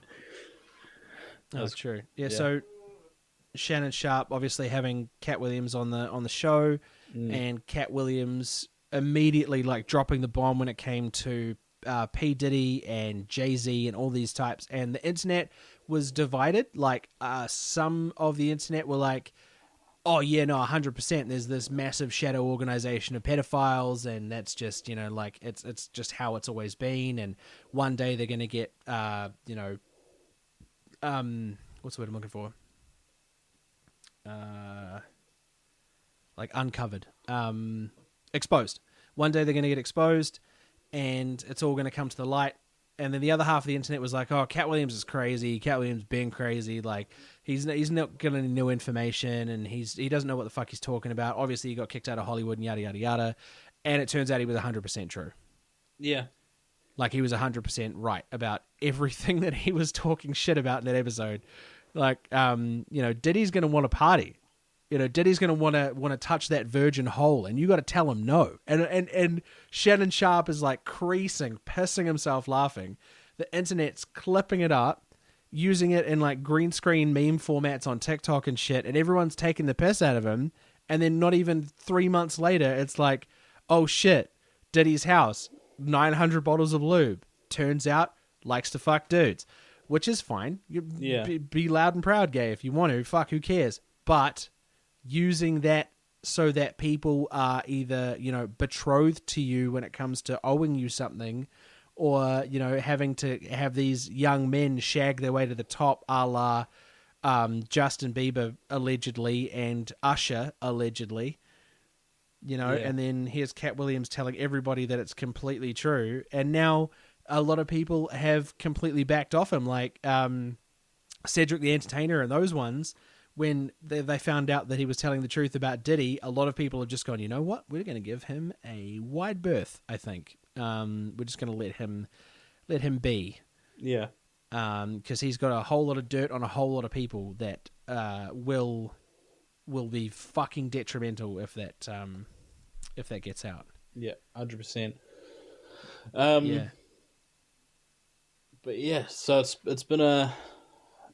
been a year of shit, really, hasn't it? A lot of our heroes probably shouldn't have been our heroes. You know,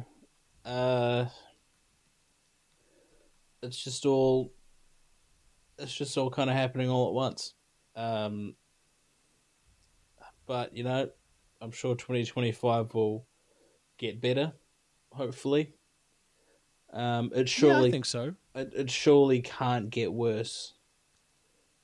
That's all I'll say. Yeah. It surely can't get Well, I worse. mean, Trump is only president-elect still at this stage. He hasn't been sworn in yet, so he will be president in 2025.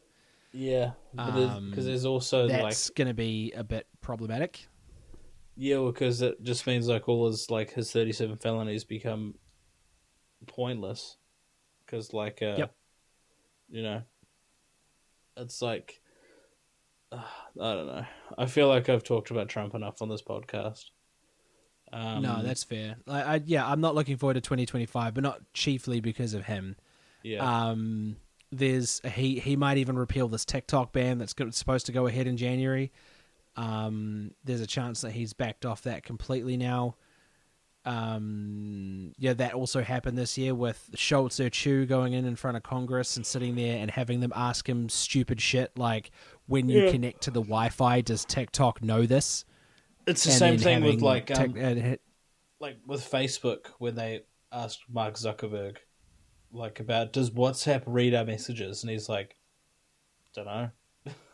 What's not a part of. couldn't tell you. Yeah, it's encrypted end to end, so obviously you can't read the messages. But yeah, asking him if he's a member of if he's has Chinese nationalism, and he's like, no, I was born in Singapore, and he's like, no. Yeah, but they asked him 4 times in a row. Yeah. Have you ever been affiliated with anyone in the CCP?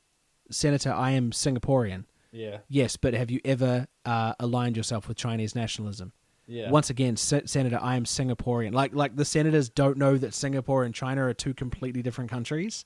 Yeah. Like, it's because there is, yeah. again, it brings me back to my point. It's just all old people that don't want to get rid of absolutely. their values, don't want to change their opinions on anything. And it's old white dudes. Old white dudes. Yeah, old white dudes that are incredibly homophobic but will suck a dick. When the RNC, the RNC, in America, when that happened, apparently, there was so much traffic on Grindr that there was delays or glitches. Yeah. How are you going to overload the server with dick? Yeah. But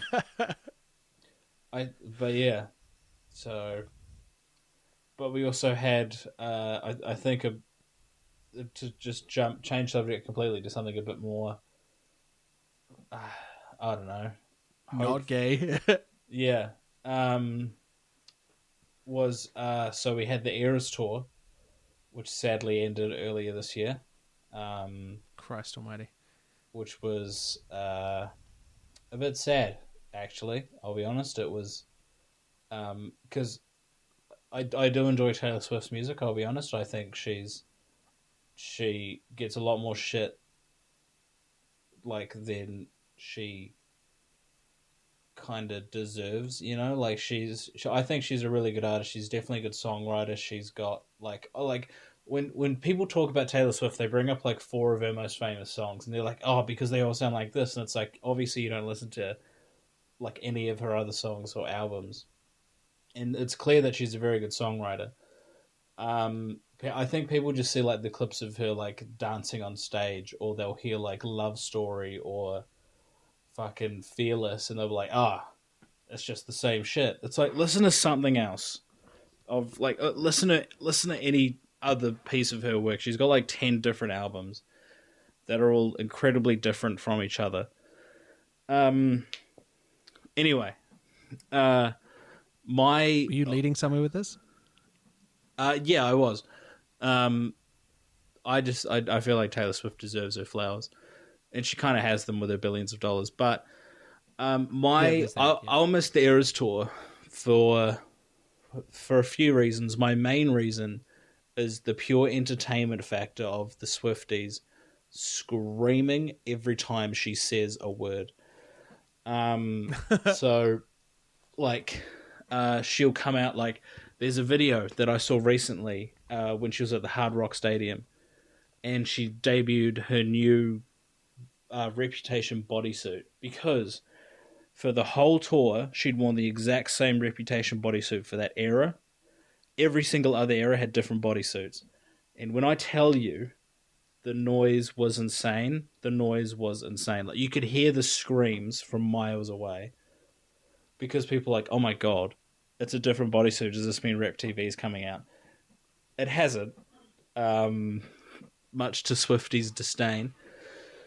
But yeah, just that pure entertainment factor of the overreactions from the Swifties. Like, you see like the TikToks of, like, she'll start singing a song and then you'll have like 3 girls recording themselves screaming the lyrics, which is like, it's kind of dumb and cringe and lame, and you don't need to do it for every single song because you're just ruining it for the other people in the stadium. I think the most famous example was the 3 girls sitting outside, and then she started playing Exile, which is the song that apparently saved her life, and then she just screams, and then she gets consoled by her two friends. She's lost a child or something. Yeah, I've seen that video. Got consoled by her 2 friends, and they're clearly like looking at each other and trying not to laugh because of just how ridiculous the situation is. The level of cringe is unmatched. It's Yeah. wild how cringe it is. But yeah, I just think that's been so entertaining because it's like the Swiftie fandom will grasp onto anything. Like, there was one Instagram reel I saw, and it was her, I think it was in Miami, before her first show, and they counted the amount of steps where she stood and what she was like wearing, and she was holding one of her cats. She walked like 13 steps because that's the Swift number. She walked 13 steps. She stood in front of A13 at the stadium, and they're like, "That's it, game over, guys. Rep TV is coming out in a week. Don't at me." Is that not it? She's lying. So you're loosely basing this information on things that you may or may not know. No, but I saw it. I saw the steps. I saw the people being like, "Oh my god, she took this many steps. She was holding her cat. There was a snake. I don't know." Rep TV announced. A12. Sorry, I was one number off. It was A12. Her 12th album. Because it's Rep TV, and she was going to announce a new album like months after releasing her other one, Torture Poets Department. But yeah, I will miss the Eras tour purely for the fact that the entertainment garnered from the Swiftie fandom was immense. A lot of people saw it as cringe. There was definitely some cringe moments. However, I just looked at it as people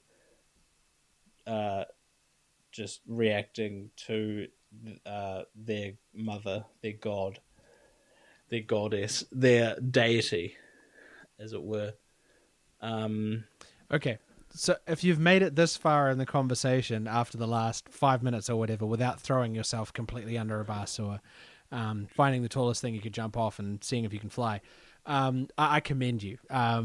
For those of you, the majority of you who are probably not Taylor Swift listeners, just letting him pour his little heart out, just letting him get it all out there. Shut the fuck up! Shut the fuck up! That is so frustrating because it's like, yeah, I listen to Taylor Swift. Fucking what of it? Let other people listen to Taylor Swift. Let them fucking scream their little hearts out. You know, she makes good music. Obviously, there's going to be some songs that sound exactly the same. It goes for every single artist ever. Who's your like? Again, that is very subjective. It is no. subjective whether or not she makes good music. Yeah, but like, so that is subjective. But I think she makes good music. Like some people would think that the artists you listen to probably don't like make very good music or whatever. I'm just saying that comes down to taste. That's 100% about taste. Exactly. Music is subjective. Let people have their opinions. Let people enjoy the music that they want to listen to. Yeah, I don't know. I just think she gets more hate than she deserves. for being... Okay, well that's fine. You can stan Taylor Swift. There's millions of people that also stan Taylor Swift. That's but absolutely I'll fine. stan Taylor Swift, but what I don't agree with and what I don't like is like the comments like, oh, if you're still listening and you didn't jump off the tallest building, it's like, shut the fuck up, okay? Just let people listen to Taylor Swift. Let me talk about Taylor Swift. She's the biggest fucking artist currently in the world. She's had the biggest tour in music history. She basically took back the music industry from like fucking greedy people like Scooter Braun, who fucking basically like bought all of her albums. So she was like, fuck you, Scooter Braun, I'm going to re-record every single one and just break all your records, which she did. Yeah. Like, obviously, she's a great artist. I think that's fairly obvious, with her having the most amount of monthly listeners. Yeah, so shut the fuck up. Let people enjoy Taylor Swift. Don't insinuate that. I'm not saying people can't enjoy Taylor Swift.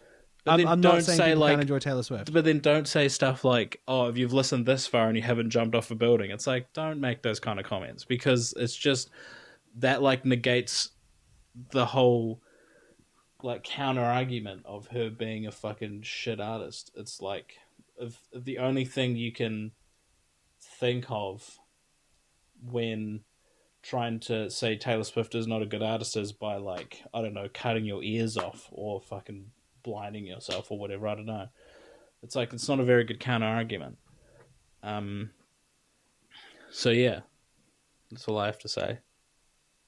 Okay, my counter argument, if you're willing to hear it, the reason why I don't believe that she is an artist that I will ever give credence to is simply because there are millions and millions of people every year that make music. There are millions and millions of people out there that are creating music and releasing it right now.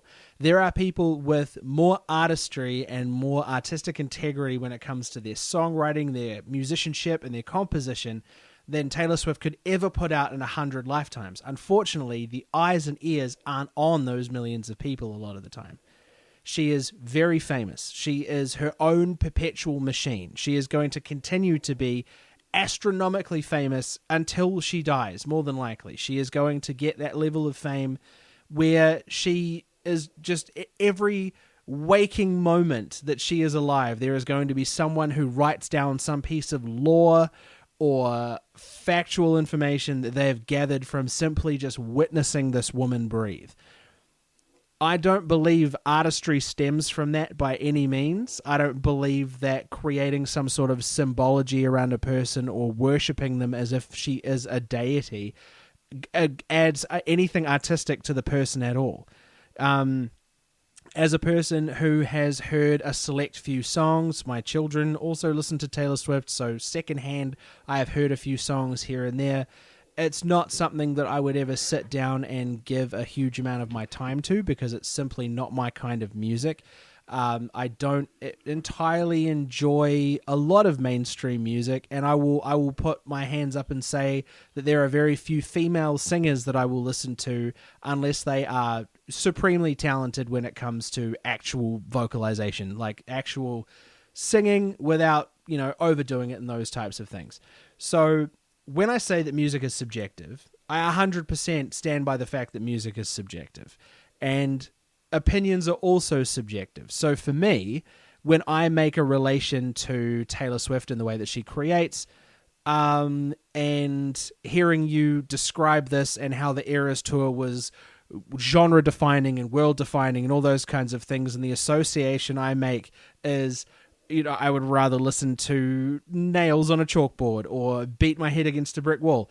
That is a subjective comment from my position on it, which holds no credence to how you feel about Taylor Swift or how billions potentially of people feel about Taylor Swift. It is literally nothing to do with me and my taste. It's more a case of, from where I'm sitting, after listening to 5 to 10 minutes of you talking about Taylor Swift, I'm sitting here going, where are we in the conversation? Like, where is this gotten to? Where are we at in this conversation? Like you said, I definitely feel as though she's got her flowers, right? She's got billions of dollars. She has adoring fans all over the world. She is celebrated in the mainstream as a huge artist.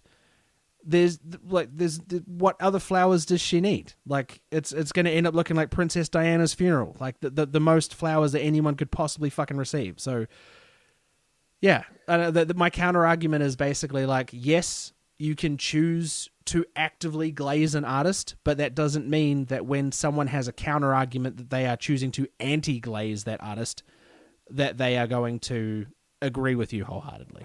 No, but like what you kind of. You just said you've only listened to 5 of her songs, and like based on those 5 songs, you've already got an opinion that you don't like her music.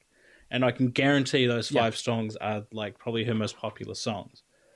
So what I'm saying is you can't form an opinion based on 5 songs when she's got hundreds of songs in her discography.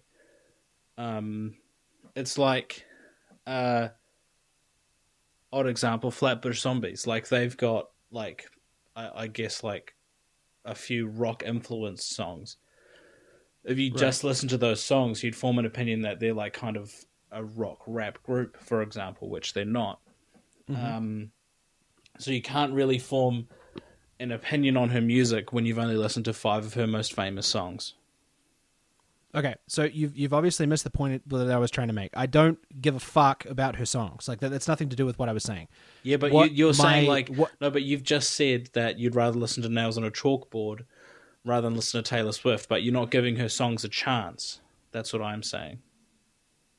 Yeah, but the point I was trying to make, kicking this whole thing off, is it's not the content of the music that I had an issue with when I said if you've wanted to, if you've survived this far without throwing yourself under a bus. It was more listening to 5 minutes of you, like, just hyping this woman up. That was my argument. Like, you're right. I haven't heard enough Taylor Swift to make an informed opinion about whether or not I like her music. But from what I have heard, it's not something that I would delve any deeper into. Does that make sense? That's fair. Like, I'm not sitting here being like, oh man, you should really hear this new Dead Zephyrs stuff. It's so good. We've got this change, and our artistic integrity is blah, blah, blah, blah, blah. I'm not sitting here being like, the Dead Zephyrs needs their flowers or whatever. Like, it doesn't, in the grand scheme of things, it doesn't matter. Like, Taylor Swift is Taylor Swift, and she will be Taylor Swift to you as she is Taylor Swift to everybody else. And it's whether or not you find that music enjoyable and you want to believe in the lore and all of these extra things that develop you into a fan of that person. It just, to me it didn't make any sense where we're talking about 2024, and yes, the Eras tour is finished, and then it was like, but she deserves her flowers, and I'm like, what do you mean? Like, why does she deserve more flowers than she already has? But no, but it's for me, it's like, I don't know. I guess like she deserves more flowers than she currently gets because of, like, again, like you said, her genre-defining concert tour, which is the biggest there's ever been. I would compare it to Michael Jackson in his prime. Like, I'm not saying she's bigger than Michael Jackson, because Michael Jackson is probably one of, if not the biggest artists to ever exist. I'm just saying he's universal. Yeah. Yeah. I'm just saying what she did is on par with Michael Jackson. Like it is very much okay. I could agree with that too. Yeah. And look, I'm an open-minded person. I'm not going to sit here and completely shut the gates. There is music that I have completely ignored for years that in my most recent foray into certain genres, I have sat down and listened to and thoroughly enjoyed. So if there are songs of hers that you think I would enjoy, by all means send them through. It might sway my opinion. You might end up with fucking 2 Swifties on this podcast. Who fucking knows? Like, I'm not going to sit here and say that I'm not willing to sit down and listen at all. Like, it's not something that I would choose to actively listen to, and that opinion probably won't change. But I'm willing to be open-minded enough for you to send me a couple of songs that you think I might dig. Yeah, absolutely. Yeah, I mean, outside of that massive tangent, like, when it comes to 2024, it has been the year for growth. I think, like, if nothing else, it feels like people are starting to wake up to themselves. 100%. people are starting to understand that there is a larger enemy at play than what we're facing. Like the United Healthcare thing is such a massive proponent of that. That's the last thing that's happened before this year clocks out. You know, like this Luigi guy who allegedly capped the CEO of United Healthcare because he couldn't get the care that he needed. You know, like, and obviously healthcare in the States is a bit of a fucking joke, as it is here, just for a different reason.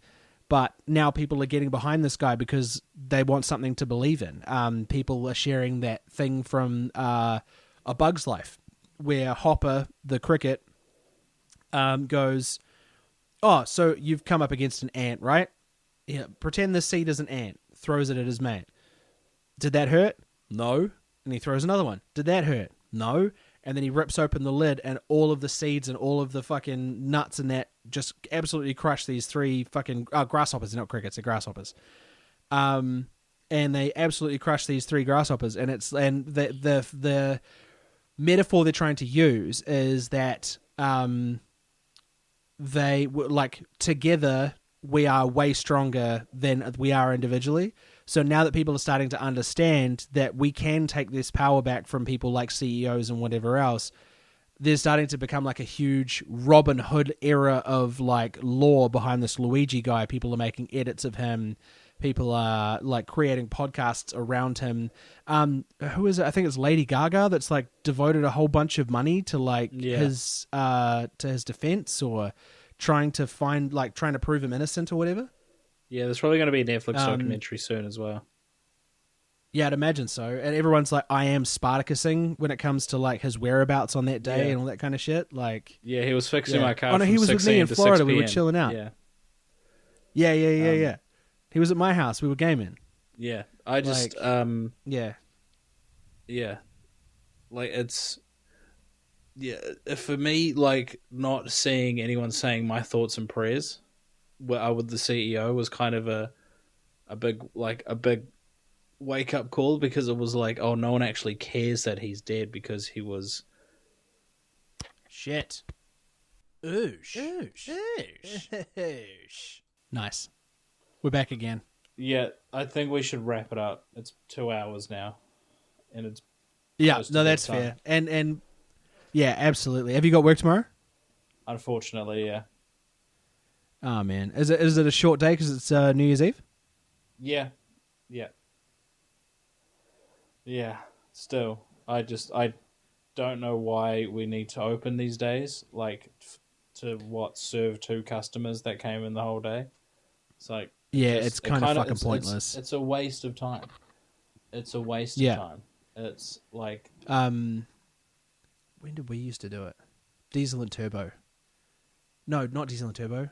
B&T. B&T over Christmas. None of the workshops are open. None of the roading and infrastructure companies are open, but they made us be there. At that stage, I think it was 3 days between the 2 holidays that were supposed to be regular days, because obviously B&T was open 7 days. And it made 0 sense to be open because no one came in. So instead it was like, oh, you can clean the workshop. So why the fuck would I want to do that? Like, can I just be at home with my family? Like, I don't give a fuck about whatever minimum wage you're paying me. Like, I just want to be at home with my kids. It's fucking Christmas, dude. Like, give me a break. And it's, I don't know. I don't fucking miss those types of jobs, man. I honestly wish you all the best in 2025 coming across. Like, I hope you land the most fucking dream job you've ever dreamed up, because you deserve it. And I'm looking forward to you winning next year for sure. It's just, like, I just don't understand it myself. It's like, we don't need to open these 2 days. Like, the 23rd, 24th, 24th I could understand, because that's leading up to the Christmas break. But the days in between, it's like, we don't need to be open these 2 days to serve 2 customers that need to get a single lock or something. You know, like it probably costs them more in operations costs being open and paying you than it would the actual profit they make off whatever it is that you're selling. Yeah, exactly. Like, you know, it's, and the worst part is I'll be the only one there, so I can't call in sick or whatever. No. So, but probably should end it there. Yeah, I think so, man. Look, I feel like obviously it got a bit heated about the Taylor Swift thing. So Yeah. let's just bury that hatchet. That was like people are allowed to have different opinions, and I fully respect the fact that you're a fan of Taylor Swift. I will apologize for the remark that I made about wanting to be self harm instead of listening to Taylor Swift. That was a bit over dramatic on my part, so I'm sorry for that. People are allowed to listen to whoever the fuck they want to listen to, and as much as music is subjective, we shouldn't shit on other people's music tastes, regardless of how that goes. But yeah, no, I appreciate you, and I know that you of all people have the power to sway my opinion when it comes to music, as you've done in the past. So I'm looking forward to it. But yeah, hopes and aspirations for 2025. I'm not a big New Year's resolutions guy. They don't really seem to work out for me a lot of the time. So I will 100% sit here and say that I am just looking forward to all the cool shit that's coming in 2025. We've got our big trip. I'm turning 30. I'm playing the Summer Hummer with my band. I'm going to have a kid at college, a kid at intermediate, and a kid at primary school before I even turn 30, which is wild to me. I'm in a lot better health than I was. I've just had my contract renewed by the Manshake, which means possibly an even further referral at the end of January. Who knows? It's a good little side hustle that I've got going on with these guys, and they seem to be doing all right for themselves as well. So 2025 is looking really positive. And yeah, I hope it stays that way. What are you looking forward to? I want to be making more content next year. Actually, like putting stuff out on a more regular basis. I'm looking forward to the trip, obviously. Looking forward to I think GTA 6 coming out next year. The second Ghost of Tsushima, Ghost of Yatai, I think it's called. That's coming out next year. I'm looking forward to that. I do actually want to have some resolutions this year, or for this coming year anyway. But yeah, I'm just looking forward to a new year, to be honest. Yeah, man. Yeah. But yeah, before we end it, a huge shout out to Jono Clark. I shouldn't put his full name on there like that. Our guy, our number one fan. Yep, our rabid listener. Well, mainly your number one fan. I'm just kind of along for the ride. But no, big shout out to Jono. I hope you're doing well. I hope 2025 is a great year for you, my dude. Keep up the good work. Yeah. Keep up the listening. And who knows, maybe one day we'll get you on the pod. Yeah, absolutely. Well, I'm going to wrap it up there, and I'm going to say, what am I going to wish these people? I'm going to wish you all the best. I hope you get everything positive that's coming to you in 2025, Oosh. So, Oosh. Yeah, I guess just keep doing what you're doing out there, team. Oosh. Oosh.